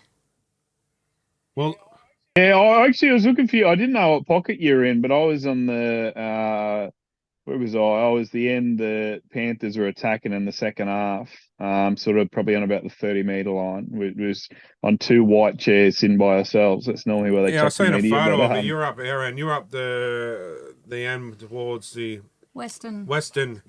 Yeah, that's where we were. Behind the goalpost. Yeah. Yeah, right. Okay. Yeah, no, we would have been at the same end, but I did enjoy the game. I just, like I said, I think you look at the Knights' run, you probably had that game penciled down as a loss. From here, mathematically, they could lose one more and make it. Realistically, probably need to win out. I think they're all very winnable games. I think you got the Sharks at Shark Park. It worries me a bit. They should win this weekend. And I think they play the Dolphins, the Titans, and I might be missing one other, but both of those games, I believe, are at home. Thank God we got the Titans at home. That's all I can say. If it was Titans at Titans, you can put a cross through that one. We don't seem to travel there real well. But, moving on, mate. That was a great game. I enjoyed it. I always love going down to Penrith with the Krispy Kreme donuts on the way home as well. But, it was a great trip. So, anyway, everyone that come on our bus trip, we had a big bus there, so it was a great day. So And I had a 12-inch Pluto pup. I think it was 12 inches. It's quite large. Geez, leave our private life at home, where? No. It was so good. It was good, eh? Is that why you come back home from France? It was good, eh? Is that why you come back home? No, it was a great day, and we had a lot of fun, that's for sure. Even met some famous people, Lord Farquhar in the crowd. Anyway, moving on, mate. The Bulldogs 22 over the Raiders 18. Yeah, I mean, we were travelling back, so I only caught the back end of this game, but the highlights I watched, Stephen Crichton again standing up in big moments. You can't help but feel a little bit happy for the Bulldogs fans that have been long suffering to see them have a team that realistically, I don't think they can win the comp, but I think they could make a prelim if the draw sort of suits them. They're tough, they're gritty. I know we're all sitting there staring at our screens the first half of the season, wondering why the hell Toby Sexton wasn't the halfback, and now we're seeing how much better they look with him there. They're going along well, and I think the only bloke in that team that's a bit stiff is Blake Wilson. I think if I'm a team like Newcastle or someone that could use an outside back, I'm making a few inquiries in the off season because he doesn't make their starting 17, and he's a starting winger at most clubs in the competition. I felt sorry for him, really. You are a tool. Why are you laughing? And why are Adam's hands under the table? I'd say that's not only... First of all, you looked at me when you said stiff, and I just kept laughing. Right. Anyway, I felt sorry for the old young fellow Wilson. Been playing some really good footy. I know Addo Carr, but come straight in and off you go. I thought that was a bit of a hard pill to swallow. I know Addo Carr is good, but when this kid's playing some good footy and not putting a foot wrong, I thought maybe Addo Carr should have had a week in cup maybe to prove himself. Or well, I mean, he came back and scored a double, so can't argue now. But I know in the off season, Parramatta were desperately trying to get Blake Wilson to the point where Guffo called him, said, "You'll play fullback here. I'll move to the centres." And Blake, as a show of faith to the Bulldogs, who handed him his debut, said, "I'm going to see out my deal for now." But that was one club calling last off season. As I said, I think there'd be 3, 4, maybe more. The Broncos need a winger. He's a Queensland kid. He's big. He's tall. I'd be surprised if he's a dog for much I longer. mean, I give Gaz shit about Parramatta every week, because that's just what we do. But the more I hear of Guffo, some of those stories I hear, I tell you what, he's growing on me more and more, eh? Yep. As a player, he's a good player, 100%. But you just hear some. This is the stuff I like to hear. All the stories you don't hear about the players. All the good things. You hear all Behind the the bad scenes, stuff, yeah. but you never hear the good stuff. So there should be more of it. But mate, that's the round that was, eh? The night scores have got up as well. Whoopsies. Yeah, on the bell, that was a good win actually. That Raiders team is much improved. So, and who else, of course, to get the penalty try than Upton. I thought, forgive me, her name's just escaped me, but the winger on debut, I thought she was really good too. Lillian White. That's Like the a one, girl. yeah. Oh, is she? Yep. Where's she from? I've done a juniors at Roman Terrace Tea Gardens. Oh, okay, fair enough. She's a gun. Absolute She superstar. that line break she made too. I thought she was You had to outstanding. feel for her. What was only a metre or two out from the try line? Just that extra metre she would have scored. So, yeah. But I've got a question for you. Like, I don't understand why. Okay, on Sunday you got the Knights. You got Cup at 2 whatever or something. 1:30. 1:30, and then you got first grade at 4:05. 4:05, and then you got the women at 6:10. It's a Sunday night. Yeah. Why couldn't they have had Cup on at 11:30, or some earlier time, and fit it on at a decent time and get more people there? Or the girls at 11. So I think and I've seen a couple of schedules trial this, is to see in terms of, say, if the crowd's sold out, if they can get the crowd to stay to get more eyeballs on the women's game as well. I know Newcastle are actually pretty disappointed with their first up crowd, as was I as a fan. Round one, you got the back-to-back premiers. I thought, I know it was a Thursday night, and I know Newcastle are the most faithful fans in the competition, but I thought the crowd was pretty putrid for round one for the women. So I can see why they look at this. And just on that side too, I think if anything, they're better again this year. I think Jasmine Strange was okay on the wing. I think with the new gun coming through and Gallagher on the other side, I think they're better. Higgins has another year under her belt where she's improved, and Tamika Upton's somehow gone to a new level. Jessie Southwell's defence has improved out of sight. So, I'm really excited for him. I think.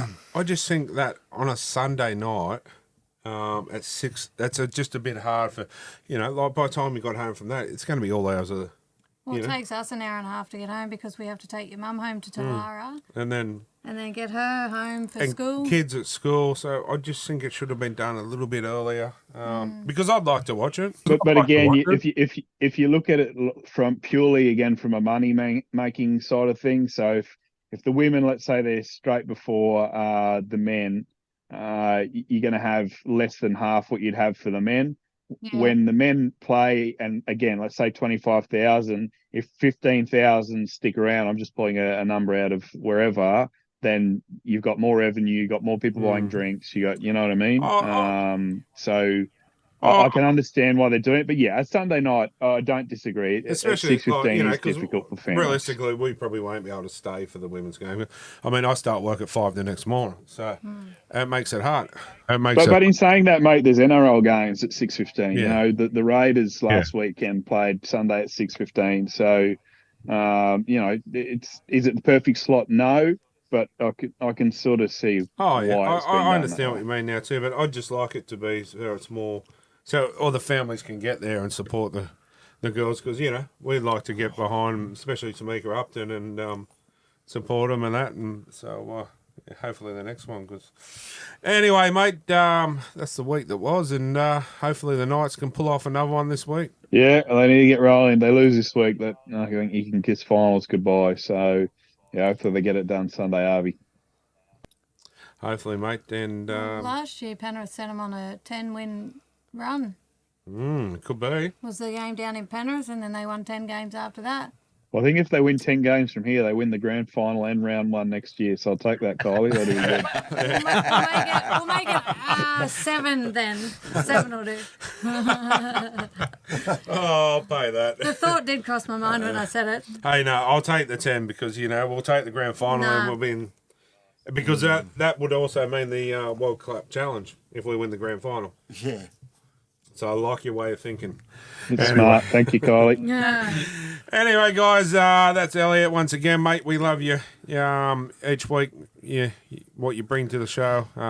We all love it all, and great to have you on every week, mate. So catch you next week, and hopefully we're celebrating a night's win. So, thank you, guys. Thank you. Thanks, See Elliot. ya. All right, guys, we'll take a short break and be back shortly.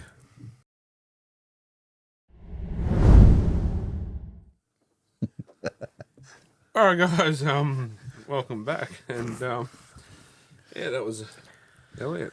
So time to get into a bit of footy again. What caught my I eye? thought it was Gazbag. Oh, sorry, right. Well, Gazbag it is then.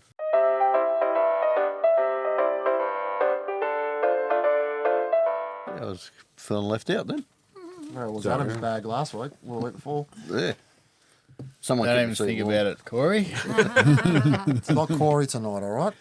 Coretta. Coretta. Corina. Corina. Sorry, Gazbag. Do you think that teams that continually make the top 4 shouldn't be allowed to get players from the other team's bit? Can't we do that? Instead of have to bring in juniors if an effort to even up the comp? Jared Simmons. So words like how they're taking Penrith last Yeah. couple of- And I just use their think, juniors. I just think the salary cap needs a whole revamp of looking at it too. So, clubs like Penrith, for example, I'll just use them here, have all these players they've brought through the system and they've trained them up from, under 12s, just say that, all through SG ball, whatever, all the way to first grade and then become first grade players. They should get some kind of nursery allowance or something to try and keep them in the, because realistically, the Bulldogs and that are rubbing their hands together going, thanks, Penrith, you've spent all the money to get these players this good, we'll have them. Yeah. So it just needs to be some kind of system in it like that, I feel. Peter McAllister wrote, why do we still have a women in league round when there is now women's playing league? I reckon they should change it to mental health matters round. You've been saying that for I'm not donkey's saying ages. nothing. I'll let a woman perspective. Which woman? That one. Well, I think they should. Change it. Yeah. More emphasis on the mental health. I honestly not. Sorry, can you go? No, I was just going to say, would we have a men in league round now? No, No. I think there needs to be a mental health round. Like, no disrespect to all these other rounds that are in there, but only women can be women. Only Indigenous can be Indigenous. Oh, I don't know. But Women can be men these days, and men can be women. Why is everyone looking at Coletta? but my point is, mental health can get anyone, Exactly. and it doesn't discriminate against anyone. It will take anyone. No age barrier. So, a lot of players suffer from it. A lot of fans suffer from it. It needs to be. It's more important than any other round, I feel. Like, no disrespect to the Indigenous rounds or the multicultural rounds, because I actually love them, and I like learning more. But I just think, out of all these, this is one that has to be focused on. I think it's keep. I still think the women in the league round should be there still, but the mental health round should be. It should have been in 10 years ago. Yep.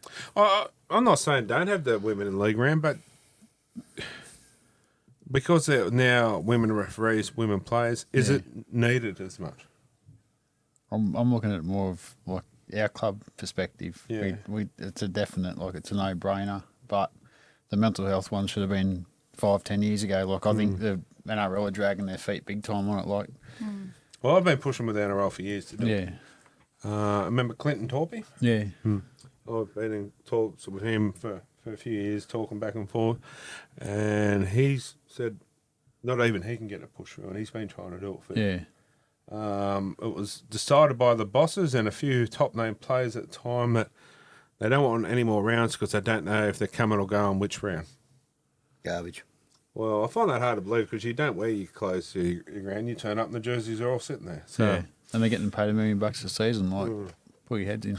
as we were talking before, we're looking at doing one with a local Yeah. next year. So, What was the marble round they did a few years Like ago? that's a waste. Like that a was marble a round. cash grab. Yeah. Yeah. Yep. But as you said, like myself and Adam and that and the show here, we're looking at doing it with the local next Yeah. year. So, you never know. It could be a start of things to come. Hopefully. Good question. What was his name? Peter McAllister. Good on him. We have number 3. I believe the Tigers and the Warriors are refed different than other teams. What are your thoughts, Dan Solomon? I do believe the teams that are in the bottom of the 8 or the bottom 4 always get not the rub of the green compared to the teams up the top. Correct me if I'm wrong, but I just feel that that's the way every year. I feel like because we're always in the top 8, I'm a bit biased. And I was going to say Penrith get it all the time. Yeah. Melbourne Storm supporter, how's those boats going? Hey, they're gone. They sailed years ago. Are you asking me that question? Oh, I had this argument with a bloke at the footy the other day, didn't I? I said, yeah, mate, your argument's nil and void because you've got 2 sets of books. Oh, on the bus, yeah. Yeah. And that was the end of the Rooster conversation. supporter. No, they got 5 sets of books. Oh, We were only just saying off air before we started that all the refs should be neutral.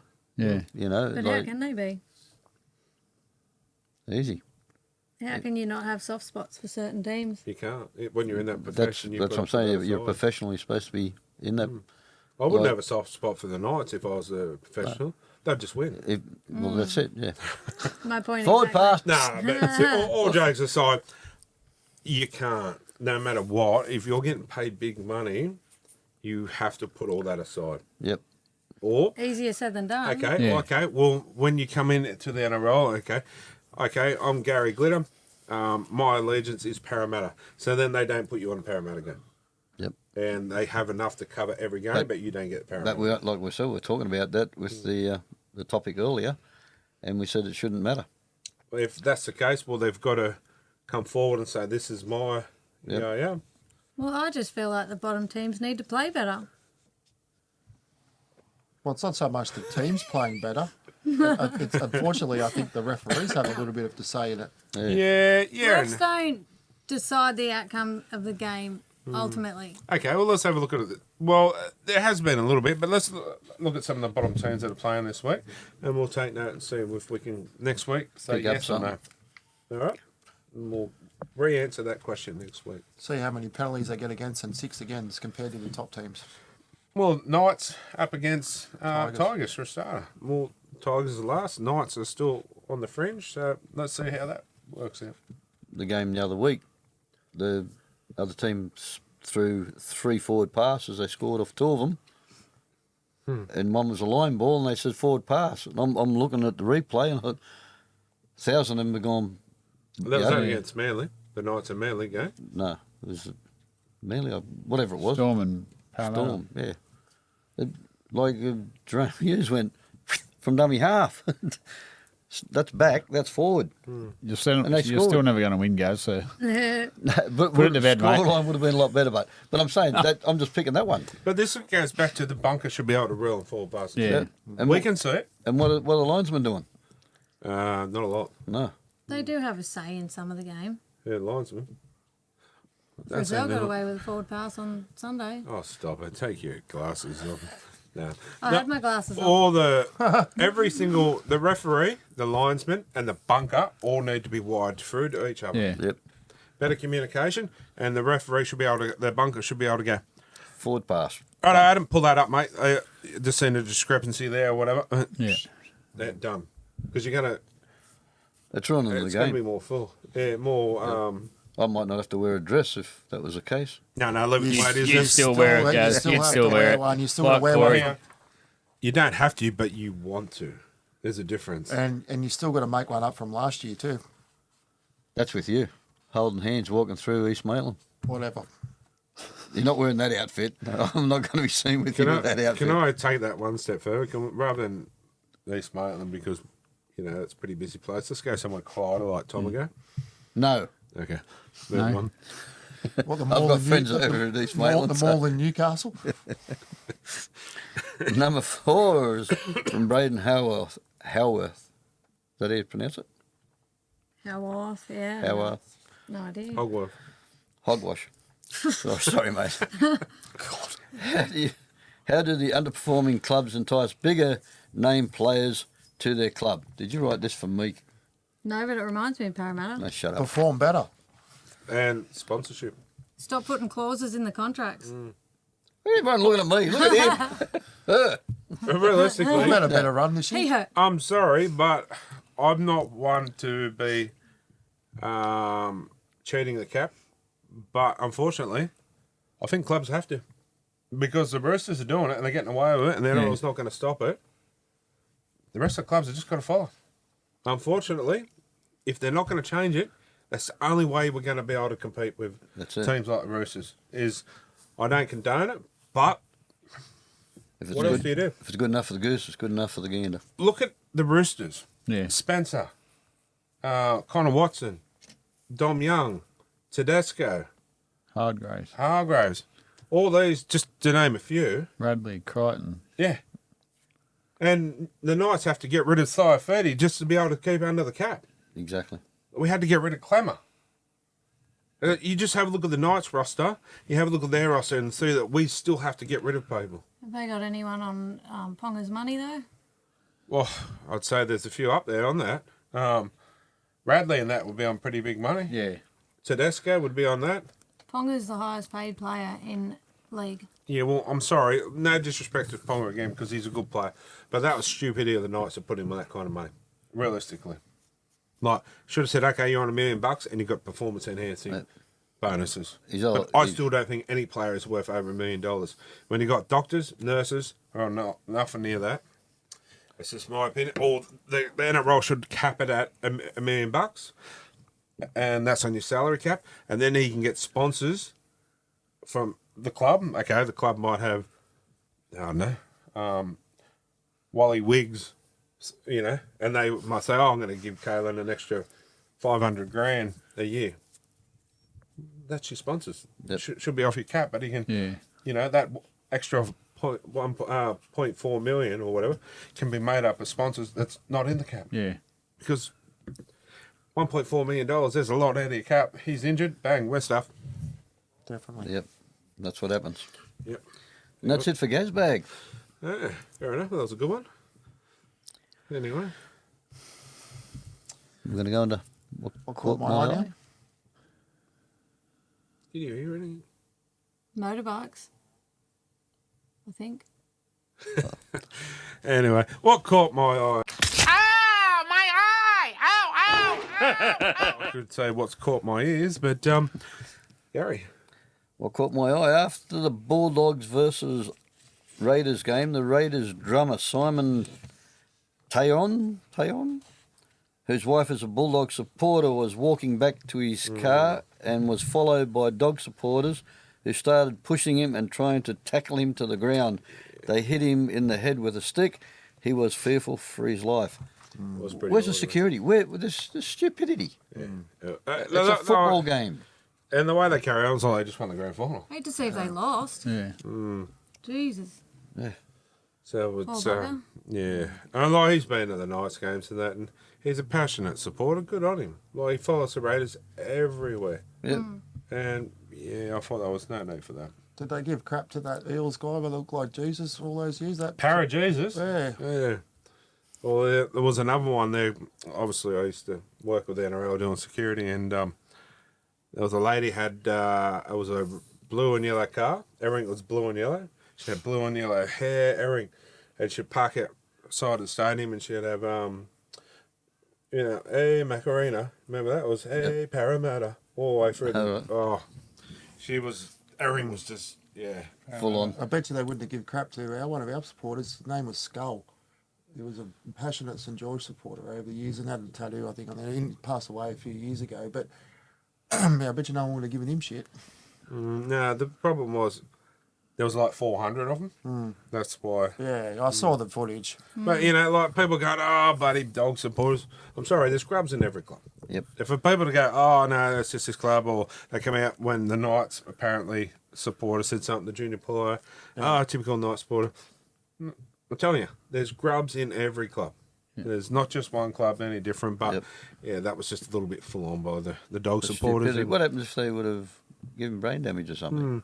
And there's good supporters there. Like, don't people coming out, you know, saying that, don't tar every supporter with that one brush. No, 100%. Quality. Well, we've touched on this one. Well, Joe did. Joe off and Hengawi. That squirrel group he did on Dallin with Tenny Zalesniak. The ref asked, Todd Smith asked if DWZ wanted to make an official complaint. And at the time he said yes. He put the incident on report, and after Dallin pointed out the alleged perpetrator, seemed to insist he had been grabbed below the belt. And then, nothing's come of it because he doesn't want to take it further. They all do that, but like heat of the moment, yep, they do, and then they cool down. They go, no, I don't want to be the one branded as a snitch. But I'm telling you, if someone grabbed me on the stalk other than you, I'd be going berserk. Like, Oh, don't look at me, as if I would. What happens on the field stays on the field. yeah, but you don't go. You don't do grabbing that, people on the yeah. stalk. It's different to a finger in the bum, isn't it? Belinda Sharp got grabbed on the boobs, but she didn't complain. No, she Got his complained. No, Hang on a minute, she it's not complained. boobs, it's Tit. She did tits. complain that it didn't happen enough. But, you know. Best offer she'd had all day. But what's often Gowie thinking? Probably wanted to see how big he was down there. Juice big below. group hugs in the showers. And my second one is when Liam Martin came over and gave his boots to Cruz. I got a photo with Liam with Dean standing in the background, and it literally looks like Dean is sniffing Liam's hair. What do you He mean was. it looks like. This is the second time I've got a photo with Liam Martin, and there's a suspect character I standing know, the behind photo us. was like, Like it looked like he was sniffing his hair. No, I was actually trying to pack stuff up and I was getting out of the way. Yeah. Nah, but He was I getting that man smell. don't know about you, but I don't sniff, man. Well, you did then. Yeah. But yeah, no, you're right. There is two photos now, and no wonder Gamble didn't come as soon. Or Leo. It was But, good of him to do that, but didn't it? Liam, Yeah. honestly. Him and Porsche was standing there. I bet Cruz was over the moon. Yeah, well, Porsche also had a sign too. It says, I swapped my brother for your jersey. So, yeah. She would too. Yeah, she probably would, eh? So, hopefully, we get Gambles and Leos and got a little shrine coming on him. Right? The lock of his hair as well. No, just Yeah, the she jerseys. will. Oh, I'll collect them, but it's a shame not to get I reckon fishes. he's been running scared of you. Went straight to the cop shop and got an AVO. Speaking of running, just see how hard Leo was running off the back fence there. Oh, We're going to say Lord Farquhar, but anyway. yeah, him too. Anyway, Adam. Who got two? Two How of come he gets two and I Ava. only get one? What's the Just story soft there? I Mark, thought you only mate. had one off. Because he finds his own. Two of Ava when you kick the ball out You asked. after dropping it. And then straightened a young fella's tooth, and after the game, straight up and gave him his boots. Got him his boots, so yeah. Oh. Still, You've been Where's reading that my one off? notes. no, I got done my own, mate. Yeah. Done my own. I was going to say that, but I didn't. The second one is me pet hate. This running the referees different. They give different penalties out each week for it. Sului from the Dragons run straight over when they had that bit of a melee at half time. He gets a $750 fine. Just about knocks the ref ass over head. No suspension. $750 fine. Fair. Sharks player knocks the ref over. 2 weeks. Jerome Hughes runs into him and gets 1 week. Inconsistency, isn't it? That's the whole thing I was terrible. saying about the consistency. It's utter bullshit. And Oh, was it Cobbo the other week? yeah. Ezra Mann. Ezra Mam, yeah. Run in front of him, got tripped over. Like I said it last week, it's just something's got to change. Like, I agree with it. It's not just that part, but you know the whole system. It's just inconsistency, and you look at it, you could probably say favouritism to some clubs. Yeah. Like you could say, well, my club's not getting the right. So yeah, you can understand. It just seems like the refs. I think, especially this year, they're going to like probably result of a game, then they come down to them, and you hope it's not going to be like You'd be filthy. a final or a grand. Oh yeah, 2015 grand. No, what year was it? The Raiders and where the Raiders. The were six hard again done goal. by. Yeah. oh yeah, that was the final. 2019. There would be a riot if it happened in Newcastle. Yeah, Imagine it just- happening to the Bulldogs. Oh God. Was that your three? Was that the last yeah, one? my two. Yep. Two. Oh, sorry. Well, I did have Toreva, but So did him. anyway, I'll pick another one. Bulldogs crowd on the weekend. Jam-packed house at Belmore. I just like suburban grounds and really close, like that atmosphere where you're really on top of the action. That's just, yeah, I don't know how you guys say it, but Oh yeah. No, that's why we have our seats where we have them. I Yeah. like to be. Right next to it. Yeah, and even on the weekend at Penrith, we had them good seats again. yeah. But yeah, no. Okay, I had three, but take away one. Because someone's already touched on. So a few there was Josh. How do you say it this Papali'i. week? Papali'i. Is that how Oh, we're yeah. saying it this week? Papalia. Big Papa. Yeah, Big Papa's 300th game. I thought he's been great for the club, great for rugby league, and realistically great for people like Joe Tarpany as well. I feel that their game's probably grown from playing under him as well. Yeah, good on him. I hope he goes around for a little bit longer, but yeah, well deserved. Second one was at Penrith on Sunday. Half time, they had about 6 entrants, 6 I'd say. They all got a key out of a box and unlocked a Ford, whatever it was, Ford car. And they were in front of us. And whoever opened it, they won the car. An older lady. An older lady won it. So when the Knights do that, the entrants have to kick a goal from like 40 metres out to try and get it. So if their key unlocks the car, then they have to go and try and win kick it. goal. Oh, Which is near impossible. Yeah. And the last from the person, sideline. didn't, no disrespect to who it was, but that's a hard kick from 40 metres out for anybody. That's a hard kick from Absolutely. even an Yeah. NRL player, really. That's right. So it was never going to happen. Yeah. But Penrith, whatever Ford it was it Sutton Ford? Maybe something like that. Anyway, so good on them. Sinclair? Because, Yeah, something like Sinclair. that. Yeah, I think it was. Oh, well, Sinclair Ford, sponsor us. They were throwing out hats. I don't know what Porsche did with those. Probably went, Ford. Anyway, sponsor us. But yeah, like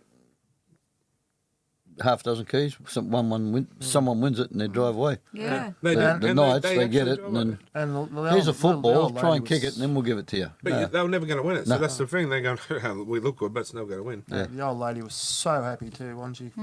She probably didn't have a license, but she's got a car now. Well, it was probably it to revoked Chris. a few years ago. Yeah. And she couldn't drive stick. Yeah, they had to change it to Auto. auto apparently. Anyway, yeah, so I thought that was a good thing. And realistically, I thought the crowd was pretty well behaved at Penrith too. And it was a great crowd, so that was hats off to the Penrith. 20,000. That was pretty good, actually. Oh, that's what I mean. It was sardines, really. Like, it was jammed in pretty good, and they were all pretty well behaved. So good on them. Anyway, moving on to night of the round.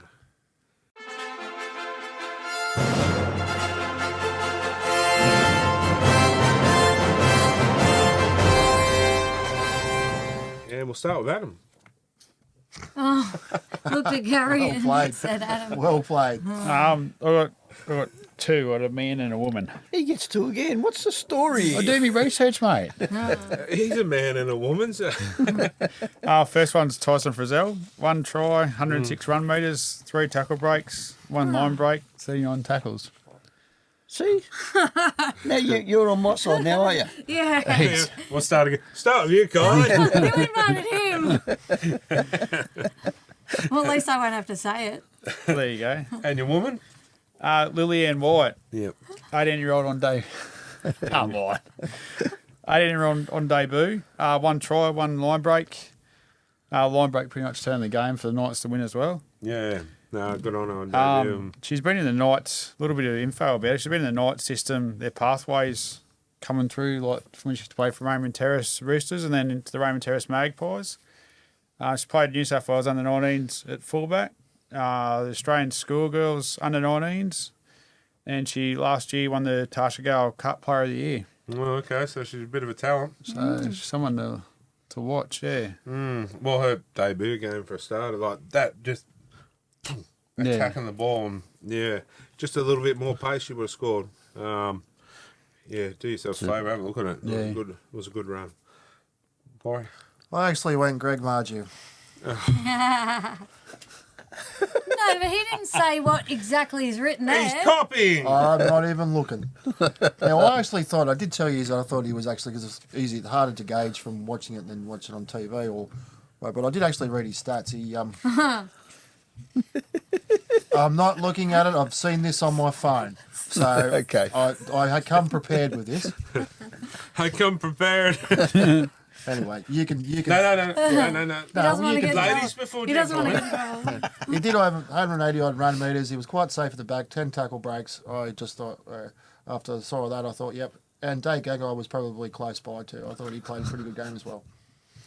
Well, mine was Greg Marju at 18 runs, 192 run meters, 10 tackle breaks, and 94 posts. What about Contact Gagai? And a partridge in a pear tree. But yeah, I thought it was one of his. He didn't put a foot wrong, and there was a comment actually on I think it was the night site, and it was Marge who was tagged in, and all the players were liking it, and then someone goes, yeah, but he didn't score a try. Well, mate, not everyone can score a try, No. but it's these hard yards and this work ethic that makes the other players be able to score. So, just because you're not scoring points, it's these things that make the others score points. So, Yep. good on Actually, if you saw Tyson Gamble's Instagram page the other day, you saw it. He actually put something about Marju on this game. He said, wow, with the stats. Oh, he would have That's seen what it. it was. He would have seen it. Yeah. He doesn't miss much. Wow. You can do my player of the round if you want. Nida. Fletcher Sharp, 1 line break, 6 tackle breaks, 15 runs taking, and 139 metres gained. I think he's got a lot of potential, that kid. 100%. Yeah. And I forgot my special mention. I thought Leo played really well. I honestly thought, The limelight's still on him. this is it, but he spoke before I was finished. You're the one that took forever. Okay, keep going. I'm finished. Okay, thanks. I thought Leo played really well. You've seen him. Adam Elliot was pumping him up to He was. run off the. Honestly, I'm excited about Leo when he plays. Like just to, I know. but You get the to see him like back in the, It was hard to put down too. Like I watched, obviously it was great on fence level, and you can actually see a good close up from because it's obviously ground level. I saw him cut the ball a few times, and the defenders of Penrith really struggled to put him down No, he's going to be. to the post contact meters. Did you see as soon as that whistle went, where he went? Straight to Fish. Straight to Fish Harris.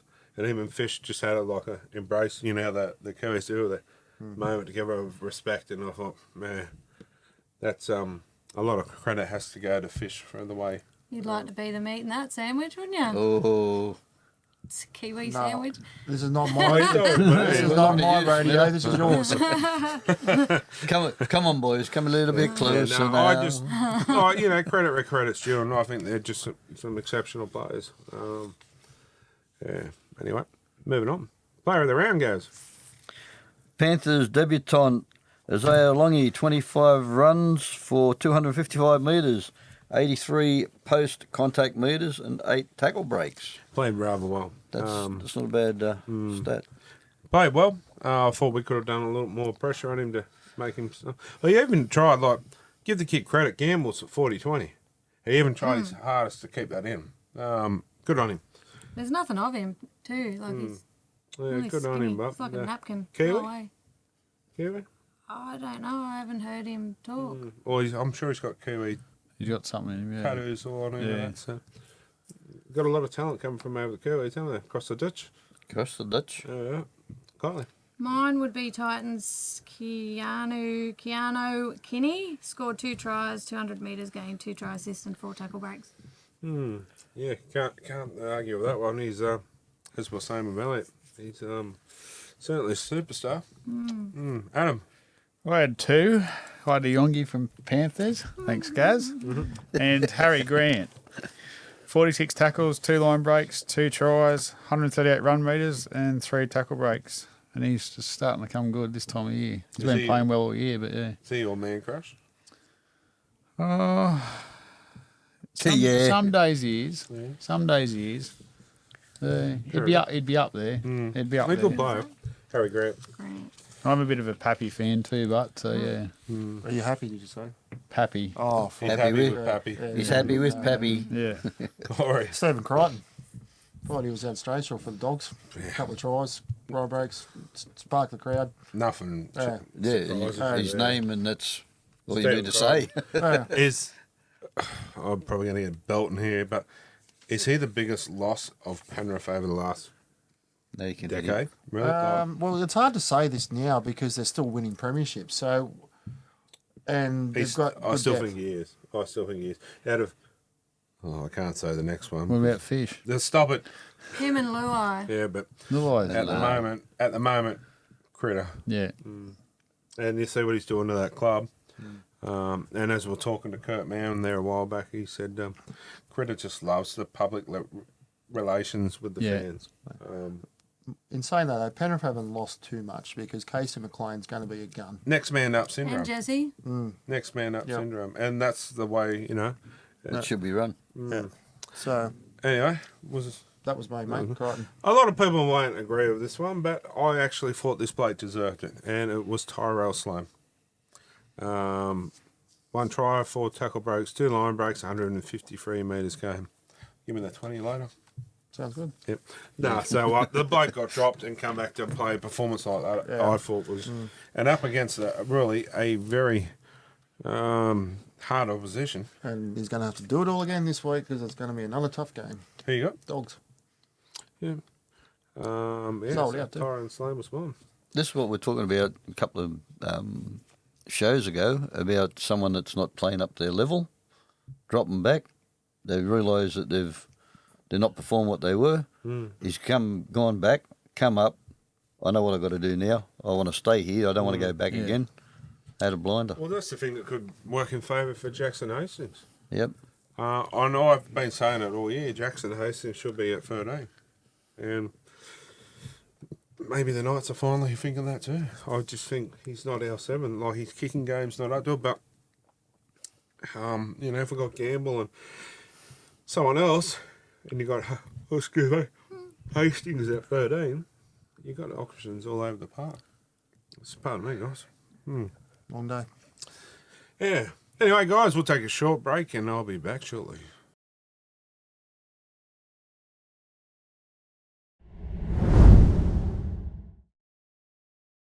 Welcome back.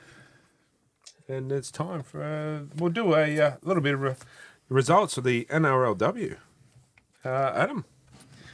Yes. First game we got the Raiders 20, Knights 26. Decided by a penalty try.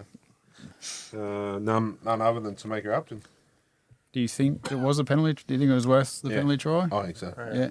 It's, Definitely. yeah, without Not putting hands without on being she biased. scores, I think. Yeah. Without I being didn't see biased. it. I did. Where were you? Where were you? I was watching your son play soccer. I seen the replay. Okay. Tamika Upton in the going towards the right-hand corner, just on the right-hand side of the upright. I was actually spewing it was on Saturday because we were out. Yeah. Unfortunately, we try to watch as many games as we can, and we work. We don't sit at home and just eat, sleep, breathe podcast. So we try to get as much as we can done, but a little thing called family and work gets involved with that. But We'll have to fix that then. yeah, it's called Lotto. But yeah, no, Knights travelling along well. Is it going to be a free, Pete? It's looking like that, isn't it? I think the game when they play, it's the Titans. Well, the Raiders were pretty good too. Yeah, yeah. Raiders, Titans, Knights. I'm not convinced with the Roosters. No, I'm Yeah. not. I'm not convinced with them, mate, to be honest. I know they've got a star-studded line, but they're just not. Yeah. Not clicking. How many more rounds are there? There was 9 all up, wasn't Yeah, 7 rounds ago. there? Yeah, so, Titans probably the same grand final. Yeah, next one, crowd of 11,100 too, which is a good crowd. It was Titans 28, Tigers 12. Titans, yeah, they're showing they're going to be a force. That's for Yeah. sure. Some good players in that team as well. Yeah. And 11,000 too. That's a good crowd. Was that on the same day as the men's? Or? I don't think it was. Interesting. Yeah, no, that is good. The Eels. Next one, Sharks 18, Eels 16. Only goal in it. Close one. Maybe the girls should play for the men. Yeah. They're Same going with better the than what Knights. they did last year anyway. Well, you could put Caitlin Johnson in the men's and she'll probably give them a run for their money. Actually, I wanted to see the Parramatta game because of Elsie Albert. Oh, yeah, Elsie Albert was back. She played the week before. She is a gun. Oh, 100%. I love she is. watching her play. I like watching Caitlin Johnson play, to be honest. I think she's 110%. I think she's the form, well, probably the number one prop in the women's game. You talk about Caitlin Johnson. I was talking about Lily Ann before. Caitlin's dad's got the 2 girls that play footy, and he's come out and said Lily Ann's the next best thing besides his daughters to play NRLW. Oh, okay. Yeah, so that's a pretty big rap too. Cause Yep. He's got a pretty good footy mind. So So I know we talk about getting players on. I'd like to get some of the NRLW girls on Zoom or something and talk to them and see how it's going too. Be odd. Players like Caitlin Johnson, yeah, you know, the ones that are not got the full limelight, or even to make her up. I know she Yeah. gets a lot of it, but she just seems a genuine. Even the Southall sisters seem nice. yeah, But yeah, that Caitlin Johnson she ragged all that player Yeah. over a week. Just I know understand why the Knights said she's no longer needed. yeah, Well, I think that's going to come around bottom of the house. Yep. yeah. Oh, yeah. Anyway. Yeah, sorry. Next one. Next one, Roosters 28, Broncos 12. I think we'll one here too. Millie Elliot, 175 run metres and 39 tackles. Yeah, Millie's We good. back We to all our know best. she's good. Yeah, But I still think that Caitlin is the number one prop in the game. oh yeah, yeah, Yeah. yeah. Just seems like Broncos are on their bit of a slide. Had their few years of success and then Well, Ali Brigginshaw's getting... yeah, Bit long long in bit. the tooth. yeah. Good, still a good player, but yeah. Yeah, 100%. Still, like she's still competitive and still Yeah. good. Do you think she'll be next year in the Australian side when they go to America? I personally wouldn't. I'd probably go for a bit more youth. So I don't know why Jesse Southwell. Yeah, You know, that'd be my pick. Southwell and yeah, who did you play with? A Surges maybe. yeah, maybe. Yeah, that's a point. Isabel Kelly. She's a centre. Yeah, she's a centre. Yeah. Just as long as they don't bring that Tom Agato in. Yeah, You Tom never hear Hill. at the end of Oh, it. yeah. Him. I've changed now. Oh, have it? Yeah, he's got long hair now. It's Tegan Berry. So you can Trevor Barry. Yeah, Trevor. Yeah, Tegan. Oh, I don't know. Sorry. Fullback of the Dragons. Fair enough. Here we go. Elsie Albert. Yeah. Yeah. Yeah. Moving on. And last one, Cowboys 38, Dragons 34. High scoring. Shouldn't they be Very called big. cowgirls? Cowgirls 38, Dragons 34. Seems inappropriate to call them boys. But because they're cowboys. under. Yeah, I know. Yeah, but I know. get what you're saying, but that's. Yeah. The female version. Yeah, that's interesting, but it's good if they could have come under Yeah. that. But yeah, that's a good point. I like that. Well, you can't call the girls Broncos either. Clydesdales. Yeah. And your little lover girl there, Corey, Tegan Berry, 23 tries in the last 25 NRL matches. She's a gun. I know her father, Strawberry. Chuck. Oh, yeah. I know the brother, Rocco. Oh, really? Joke. Strawberry. Yeah, Rocco. Yeah. Yeah. Mulberry. Get on with it. Anyway. All right, They that's live our out- they live in NRLW Berry too. results from last week. And who's your player? Just quickly, who's the player of the NRLW so far? Quickly, Gaz. What do you always go to me for? Okay. Got it. I haven't watched the last round. Adam. I reckon it'll be either Southwell or Caitlin Johnson. Tamega, always Tamega for me. It's one of them three. I'm not being biased because of the Knights, Yeah. but yeah, Yeah. hard to go past them three, to be honest. Yeah. Jesse Southwell, just all round, goal kicker as well. But Tamika Upton and Southwell can't do their work without Yeah. the big bopper going Possibly forward. Jamie Chapman at the Titans as well. Yeah, no. And that, what's it, that Polite from the Titans too? She's pretty good. Yeah, is that the fullback or Yeah. yeah. Oh, Politi, is that right? Polite. Yeah. moving on to a bit of humour this week. But before we start, I had not what caught my eye, but what caught my ear on the trip. We're on the Knights Panthers after the game. We're going across to Krispy Kreme Donut. So we have our resident little daughter, Portia, charming little princess. Potty mouth princess. And she looks up at this thing and goes, Corey, that's your restaurant up there. Five Guys.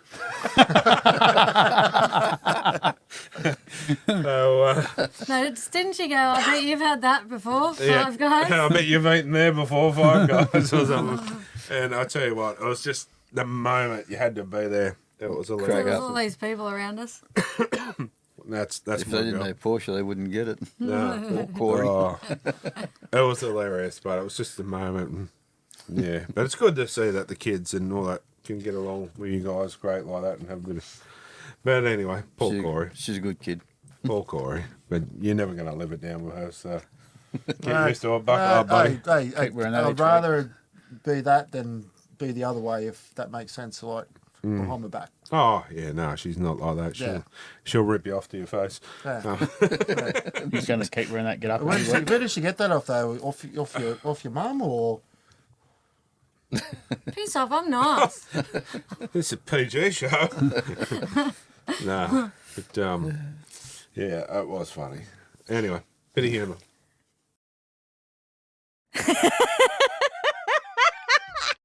See if I can remember this quick joke that I put on the game thread on the weekend in honour of Corey. If a chocolate bar had pronouns, what would it be? Her, she. It was too. It was too. I did see it. It's almost time to take my wig off. No, it's not. No. We're going to keep it there. We're going to glue it When on. I leave, I need to bring the Penrith jersey up so that he can pretend to be me. Yeah, I'll wear that for the. I'll wear that Just for the leave him second in half. that. No, he's got to keep the wig on. Oh yeah, I'll wear that for the second I'm half. going to wake up in the middle of the night and have nightmares. Corey walks Just in. don't call me darling. Corey walks into a barber shop for a shave. The barber asks him to put a small wooden ball in his mouth so he can get a closer shave around the cheeks. Corey asks, "But what if I swallow it?" the barber. It's a wooden ball. Is this as good as the chicken giblets or what? No. The barber replies, "No problem, sir. You just bring it back tomorrow like everyone else." Oh, I was going to say, What? usually you don't swallow the balls in your mouth. no, spit them. This one's an oldie, but it. Beep. Touch me then. You're out of shot there, Adam. Oh, need to be. I was nearly in shot then. Why do you tell me to get close to you? Hey, I'm not moving. I want to get close to you. Sorry about that one. Ready? Go. As the Sorry. My apologies. Choking on that ball. Yeah, that Hershey. As the bus stopped and it was Gary's turn to get on, he became aware that his skirt was too tight to allow his leg to come up to the height of the first step of the bus. Slightly embarrassed and with a quick smile to the bus driver, Gary reached behind himself to unzip his skirt a little. Thinking that this would give him enough slack to raise his leg, he tried to take the step, only to discover that he couldn't. So a little more embarrassed, he once again reached behind himself to unzip his skirt a little more, and for the second time attempted the step. Once again, much to his frustration, he could not raise his leg. With a little smile to the driver, he again reached behind to unzip a little more and again was unable to take the step. About this time, a man named Corey, who was standing behind Gary, picked him up easily by the waist and placed him gently on the step of the bus. He went ballistic and turned around to the would-be Samaritan and yelled, "How dare you touch my body? I don't even know who you are."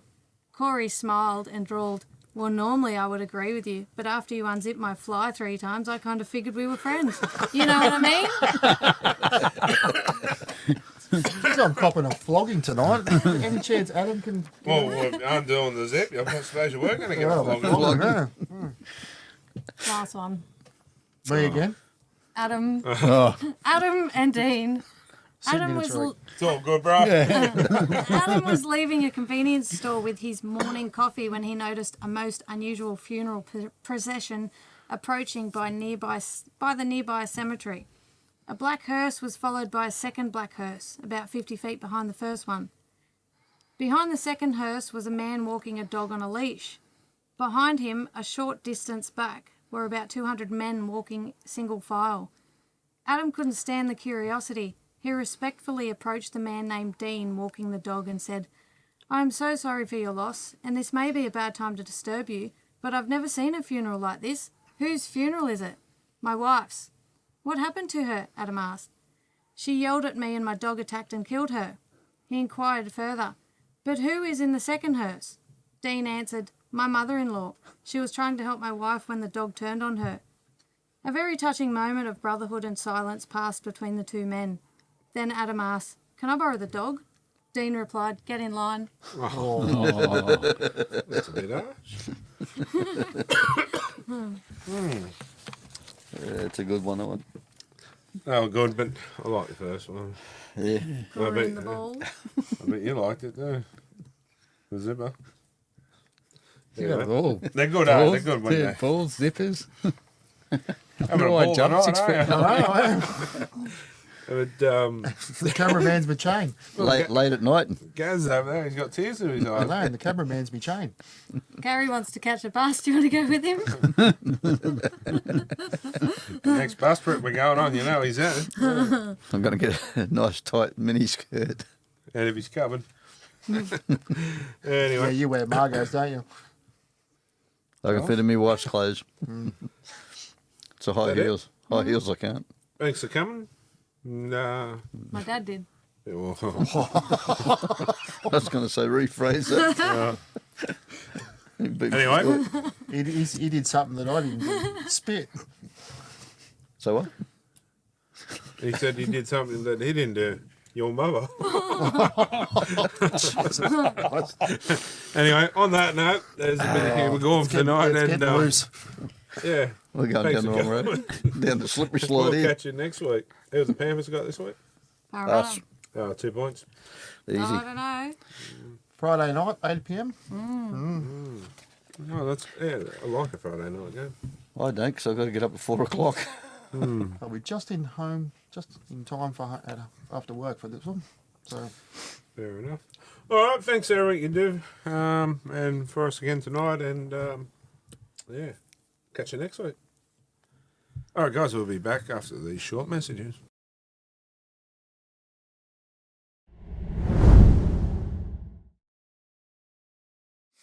All right, guys, and time for our segment now of stuff you may have missed. And other than the points this week, Gary, that you've missed for the last few weeks, but yeah, we'll start here.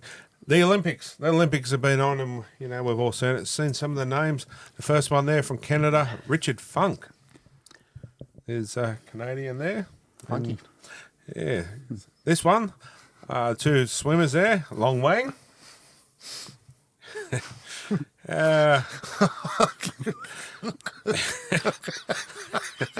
Right-handed too. Oh,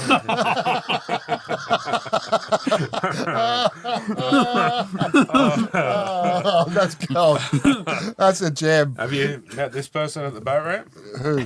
This one, Razor Shoon? No. He's right-handed anyway. And these pair, I'm available, baby. read the names on the bins there. I can't see that far. Well, I'll tell you after the break. And the last one I think it is.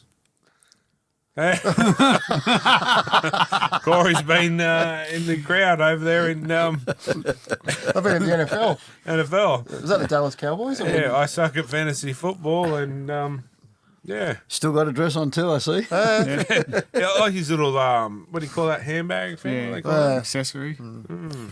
What's You a know little bit of writing say under my head? Is that sack? Sack. Yeah. Hashtag sack. Looks like a wooden ball. Yeah, it does actually. Yeah. Anyway, I think that was it for stuff you may have missed this week. Well, I but, definitely missed that. Yeah. Anyway, what's that? Have you got any stuff you may have missed that we can use each week? This is a great little segment, so we'll Oh, look alike. send them all in. Wish the But, Olympics are on every week for those. you want to see right hand schlong? No, Oh, the other one. okay. One of the Anyway, guys can't get out. also I must say a big shout out to Chris and that from the sign shop too that completed my ute this week, last week. Yeah, absolutely. Looks awesome. Is that Stands the out. podcast you're with? Yes. I seen the car up there. That's good. Pass it on. Yeah, no, it certainly stands out. Yeah, done a great job. All our faces are on the back of the tailgate, except for Corey's, unfortunately. Yeah, I'm always coming up the rear end, aren't I?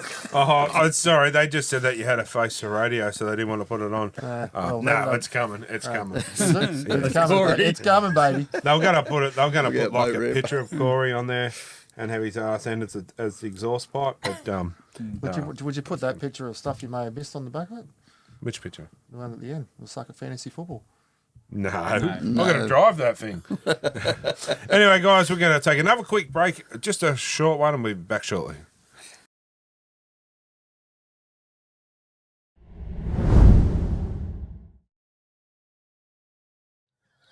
All right, guys, welcome back. It's time. Couple of Yeah. first scoring. So last week's photo winners from round 22, we have Karina Brown and Narelle Yep. from the game at the Penrith, and also the fridge. Was that now? That was for the bus comp, was the it? bus? Yeah. And for the fridge, Yep. we have Jessie Arndell and Leanne. All right, so yeah, both of the girls, the first two go through for the fridge comp, Yes. and one of them will be receiving a prize in the mail. So Yeah. stay tuned for that. So, but yeah, you both go through for the fridge, so you're in line to win one of two NRL fridges. And so it was Leanne and Jessie Jessie, Arndell. and they're in for the fridge as well. Yes. Awesome. Yeah, so that was all our contests this Yep. week. So don't forget round 23 this week. Get to a game at the Knights.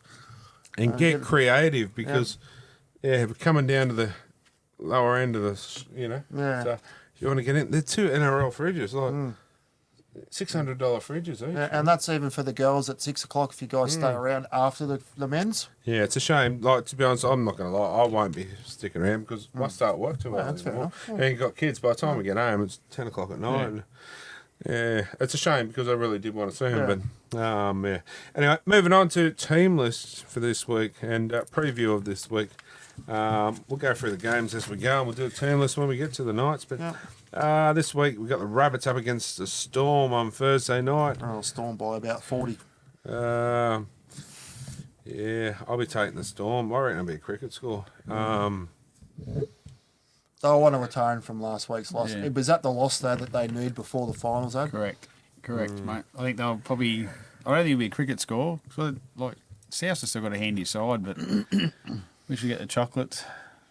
Probably 13 plus. I don't think so. Oh, I more don't than think. that, I think. I can't remember the last time South Sydney even beat the Storm. Yeah, it's a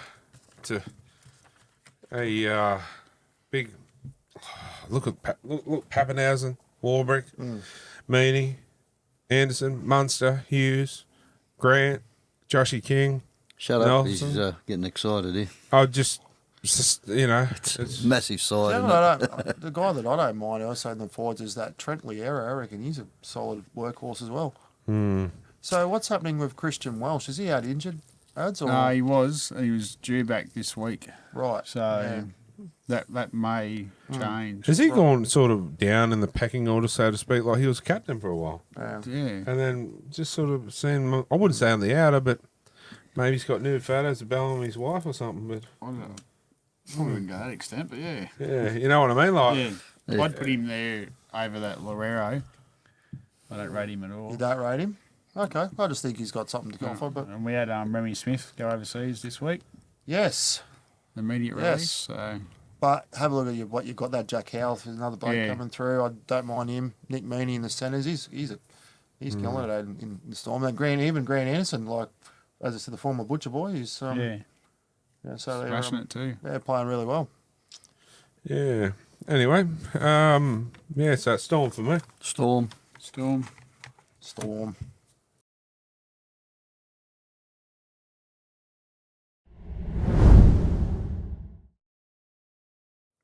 So yeah, moving on to the next one, guys.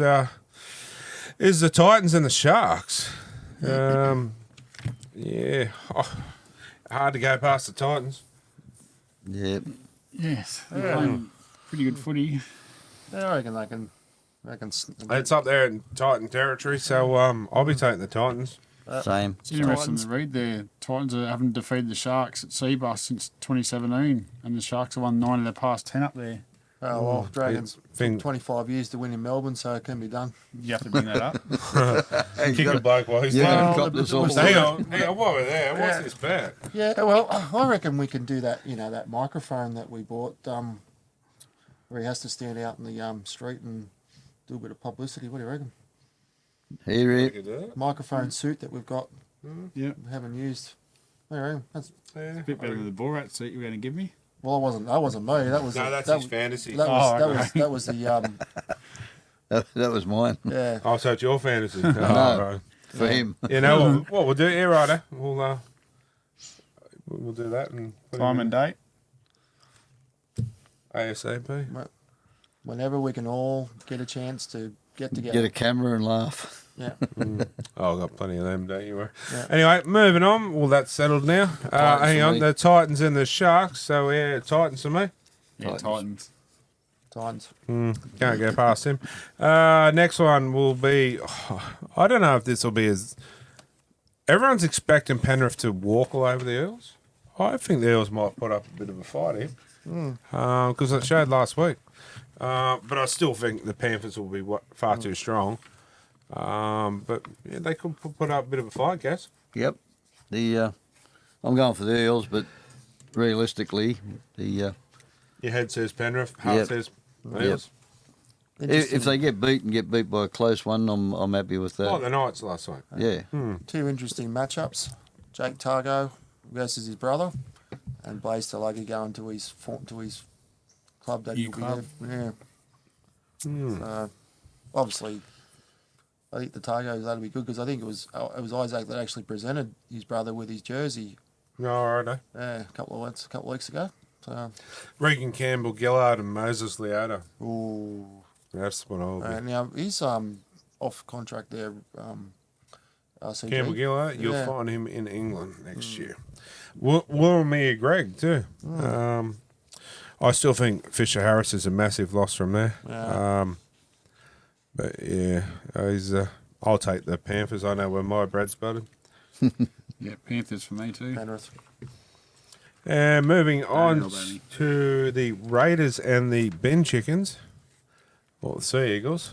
Anyone see an upset here? I guess everyone's probably going to tip Manly, but the Raiders played pretty well last week. That's what I was just about to allude to. They gave Canterbury a good run for their money. So I think down in Canberra at 3 o'clock Saturday might be a little bit chilly. I think they can get the chocolates here. Guess? I'm going the big chickens. Nathan Brown to score a try, maybe two. Holy bold hell, prediction that this is a week, mate. bold prediction. Because he comes from the back fence, so imagine if they're on their 25 and come from he'll be buggered by the time he gets the ball. You like them coming from the back fence, don't you? I do. You're on the fence. Not tonight, I'm not. Yes, you are. You're a bit of a... Yeah, Like the boat I'm gonna be honest. I'm undecided on that one. Yeah, I'm gonna yeah. As Corey says, sit on the fence on that one for a bit. I'm going to go to Seagulls. I think Raiders are good, but they're just Something inconsistent. Yeah, inconsistent. See, I suppose Cherry Evans, Luke Brooks, and all that, Reuben Garrick, but I still think there's something missing from Manly too. Anyway, moving on, the Cowboys up against the Broncos. Cowboys for me. I'd take the Cowboys in this one. Broncos have lost too many too, and I think there's a little bit of, we'll just say, issues in the Broncos territory. Yeah, Adam Reynolds on the way out by the looks of it, possibly. Something's falling apart in there, isn't there? I mean, but you have a look at it, they've still got a pretty star-studded team. Yeah. Big fan of Jordan Ricky. Yeah. Cowboys. Cowboys. For me. Cowboys. Yeah. The next one's pretty boring. I mean, the Dragons up against the Bulldogs. I don't think it'd be a boring game. No, I think it'll be pretty good, actually. If the Dragons play like they played last week. To be brutally honest, as much as I'd love to see the Dragons win, I think that emotion and going down to Melbourne, and I reckon that would take them. Oh, he's flogging you today, isn't he? No, not really, You but- talking enough, mate? Well, no, but let's. I'm being logical. That'll take a lot out of the Dragons. You know, going down there and going and winning that. Is this And- the excuse book coming out? No, it's Yeah, not. No, it's not an excuse. Moving on. Who are you tipping? Oh, I want Saints to win. Don't get me wrong, but Raymond Mariner's gone back to the bench. yeah, he only played 10, 15 minutes last week, apparently. So, Yeah. See, I don't. Yeah, there's a few in there. I just don't understand how they're playing first grade. Oh, not playing first grade, but even Jack DeBellin, I wouldn't have re-signed him. His best years are over. I I feel. think they just had to repay the faith with him. Oh, He owes the club. yeah, but they don't know him anything, really. Kurt Mann's in. Yeah, Kurt Mann's been playing some exceptional football. They're a dangerous outfit. They really are. So I can't go past the Dogs. Dogs. Yeah, Bulldogs. Um, 13 plus, Yeah. 14 plus, can't have that. 15 plus. This could be a double or nothing Okay, here. let's do a group bet. All right, we'll give you 20 plus. We'll give you 20 points head start. All right, if the Dogs, and if you lose that, we'll all do a group bet. Oh, no more dresses. So no, I'm not in it. So No, I wasn't addressed. No, but if we all lose, you get to do something I for the reckon three of us. 15. I wouldn't give him 20. I reckon 15. 15? Yeah. no, 20 is pretty generous. 18. Meet halfway at 16. So what do I have to do? No, we'll think about it. But it's, Yeah, that's the same as you. You get to figure I hate these type of bets because they never win for me. But you get to pick us. I'm too. going the Dogs now. Yeah, Anyway, that one had a mouthful of drink. moving on, the Dolphins and the Warriors. This could go down to a flip of the coin. To be honest, who wants it more? I think the Dolphins.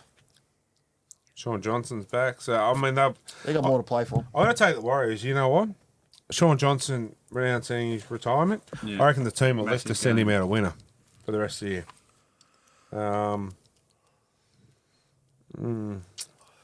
Dolphins for me. I'll take the Warriors. Warriors. Dolphins. Warriors. Who are you going for, Corey? Dolphins. Got a bit of a connection with the Dolphins. Yeah, I like green seas.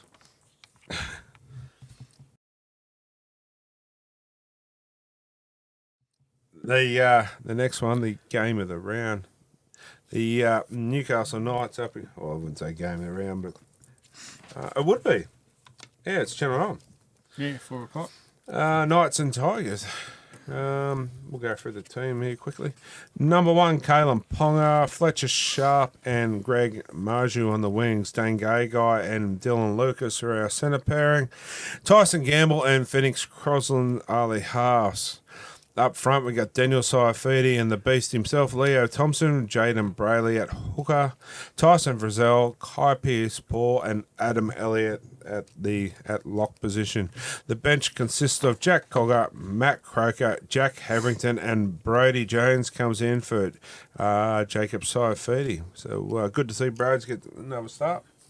Yeah. Played pretty good at Cup last week. Would you make any changes from there? I would. I would make. I'd probably have Jack Cogger out of the side. Yeah, I wouldn't. No disrespect to Cogs. He is a good player, but he just doesn't fit our system, I believe. I would have Will Price there. That's just my opinion. And yeah, I'm still unsure about. I rate Phoenix. I really do. I think he's a great player, a really good defender. I like Phoenix at 9. Yeah. I like him at hooker. Yep. You like hookers though, don't you? No disrespect to Jaden Brayley, but for me, I just don't see a spot in the side. That's maybe at 14, and you put. I don't know. I think Hastings needs to be a 7. Yeah, could possibly do that. Cross them to 9. Yeah. Drop Brayley. Leave I mean, if Cogger Hastings 14. had a good game in Cup last week and Playing he still can't well. even get in the first grade side, there's something going on there. Yeah, the mail I was told, as you was all here, a couple of months back that he's on the outer. Then it come out, then no, he's not. So Yeah. it doesn't look good. I don't know what's going on, but here's a possibility. You put Hastings at 13, you put Phoenix at 9, Cogger goes off the bench, Adam Elliott goes back to 14 and plays replacement hooker like he did. Yeah. And we put Will Price at 6. Yeah. I'd like to see Will and push Tyson to 7 maybe, or vice versa. Yeah. Or realistically, do they have to have a set role? Could they do the whole, okay, Tyson and Will, I'll leave it up to you to play, you can swap 6 around. and 7. Give yourself because I think give Gamble a bit more time. He's starting to come back into his, like everyone was all over him. Gamble this, Gamble that when he got us through and was playing that really good football. Yeah. He had a bit of a slump. Everyone's kicking him in the guts. And not me, mate. I'll be there supporting you, buddy. And the Tigers. You want to do the Tigers, Liz? Do you want me to do it? Okay, You can do that. I'm I not was sure going to about say, pronouncing. name I've seen is One is Caesar Doreen back. Buller, 2 is Solomon Alamona. The centres are Solomona Fatape and Adam Dewey, and the other winger is Charlie Staines. The 5'8" is Lockie Galvin, and the halfback is Aiden Caesar. The front row we got David Clemmer, Abby Coruscant, and Stefano Ucatamano. Second row is Ruben Porter and Samuelo Fanu, and the lock is Isaiah Papalili, and the bench is De Silva, Seyfarth, Fanuapole, and Alex Twelve. Is there a better hooker in the game at the moment than Abby Coruscant? Yeah. Harry Grant's close. Yeah, I think it'd be. Reece Robson's pretty close. Yeah, no, I don't think he's in the class of them pair. No. I reckon to me it's Harry in the Grant, top Abby five, Coruscant. And Aiden Caesar's back too. Do we pick up for him? Well, yes, huge. So but we can't come into the game thinking, "Oh, this is going to be easy," No. or we'll get our ass handed to us. Yeah. It's not going to be an easy game. I'm telling you. Oh, you look at them the other week. They got a player sent off, and they rose. Yeah. Realistically, they could have nearly won the game. And, Just cast your eye on the number ones. Eh? yeah. That's Buller. Also, I reckon the number 10s, Clemmer versus Thompson. yep. Or The young even- pup versus the even, old. Even Ucatamano. But I reckon Thompson and Clemmer, young pup versus the old bull. Yeah. I'm not going to know who to go for here. Like, Clemmer was one of my favourite players for a long time, and now it still is, but another club. But Leo's just and obviously I'll take the Knights, but I don't think it's going to be a walk in the park. Yeah. Knights for me. I'm going to go to the Knights. I mean, if they want to go close to making the finals here, they've got to win this game and win comfortably. Knights. Yeah, Knights. I think it's I don't think it's going to be a cricket score. Papali'i hasn't been playing like he normally does. No. One I've seen. He'll be he's- right when he goes to Penrith next year. He'll change again back Yeah. again. Yeah. But the thing that I like about the Knights over the Tigers is their bench. Yeah. You like our bench, mate?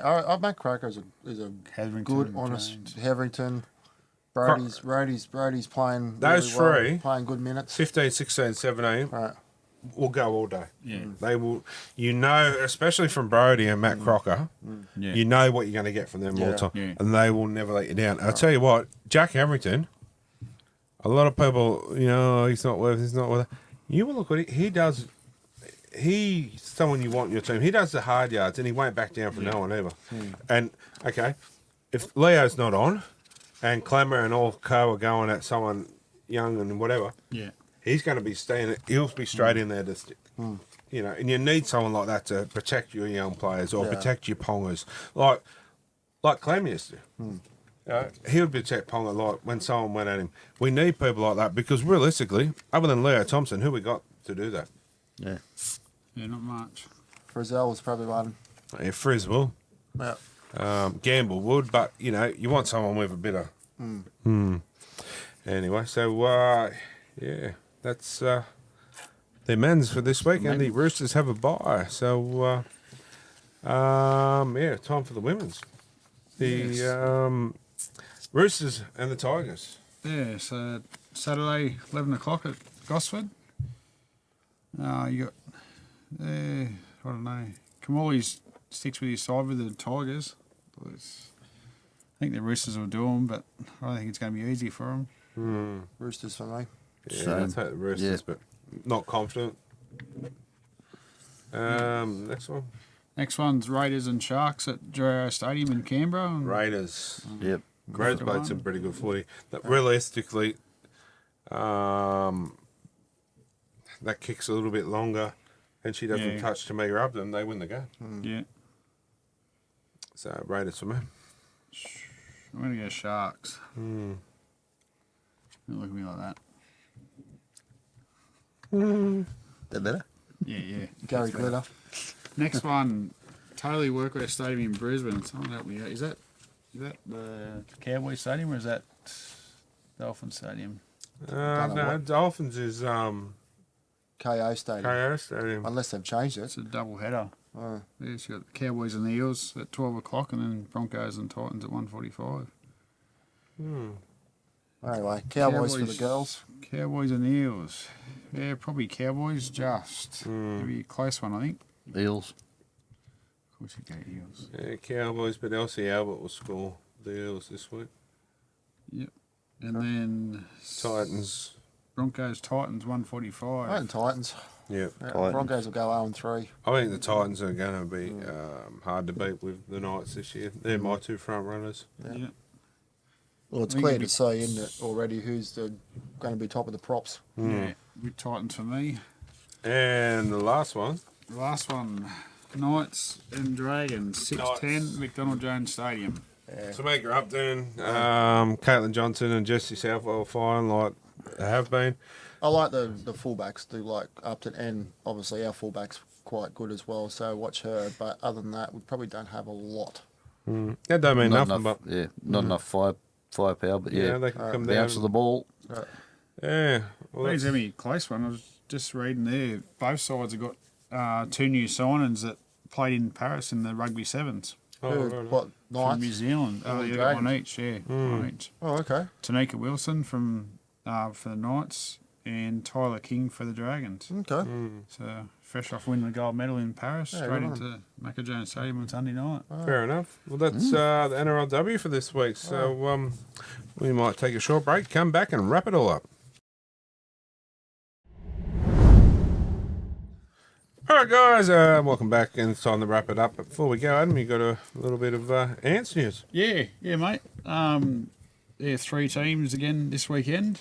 Last weekend we had a ladies' league tag up at Clarencetown, 14-6 winners over Clarencetown. That cemented their spot in the finals for the league tag, which is really good.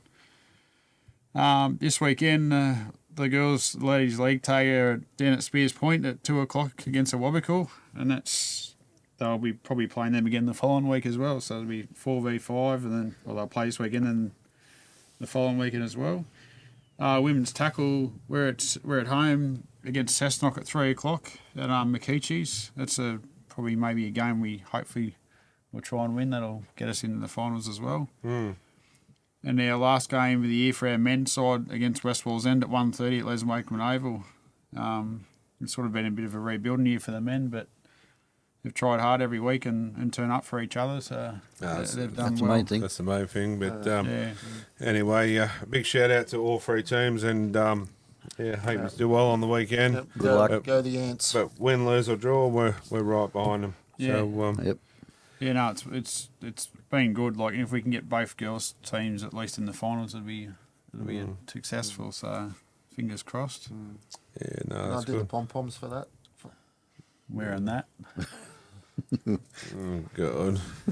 Anyway, No just comment. before we go, next week we may have something for the Ants Club to help us out with a couple of things. So stay tuned to that. Thanks to us here at the show and our good mate at Purnell Trophy. So anyway, that's us for this week, guys.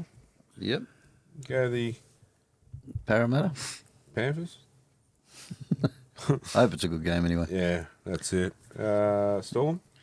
Yeah, we'll be there. We'll be there come September, October too. Anyway, thanks to all of our sponsors. Thanks to the Crazy Lady, Adam the editor, Chadwick this week, Christopher behind the scenes, Portia, anyone that helps out, all you guys every week as usual. Without everyone's hard work, we can't bring the show to you. So Yep. yeah. Also, another big shout out to Chris from the sign shop for doing that to me. That ute looks awesome. If you see the ute around, see if you can get a photograph with it. Send it in to us. We might even put you in the microphone suit in it one day. Anyway, guys, until next week. It's all about the league.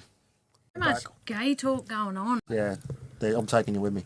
When God was having our brains, I thought they were thick sheets. That's why my brain's as thick as milk sheets. Take 4. Not even I would do that. We never touched on Guffo's 200th game either. Didn't know he. Well, it maybe was. About it. It's not worth mentioning.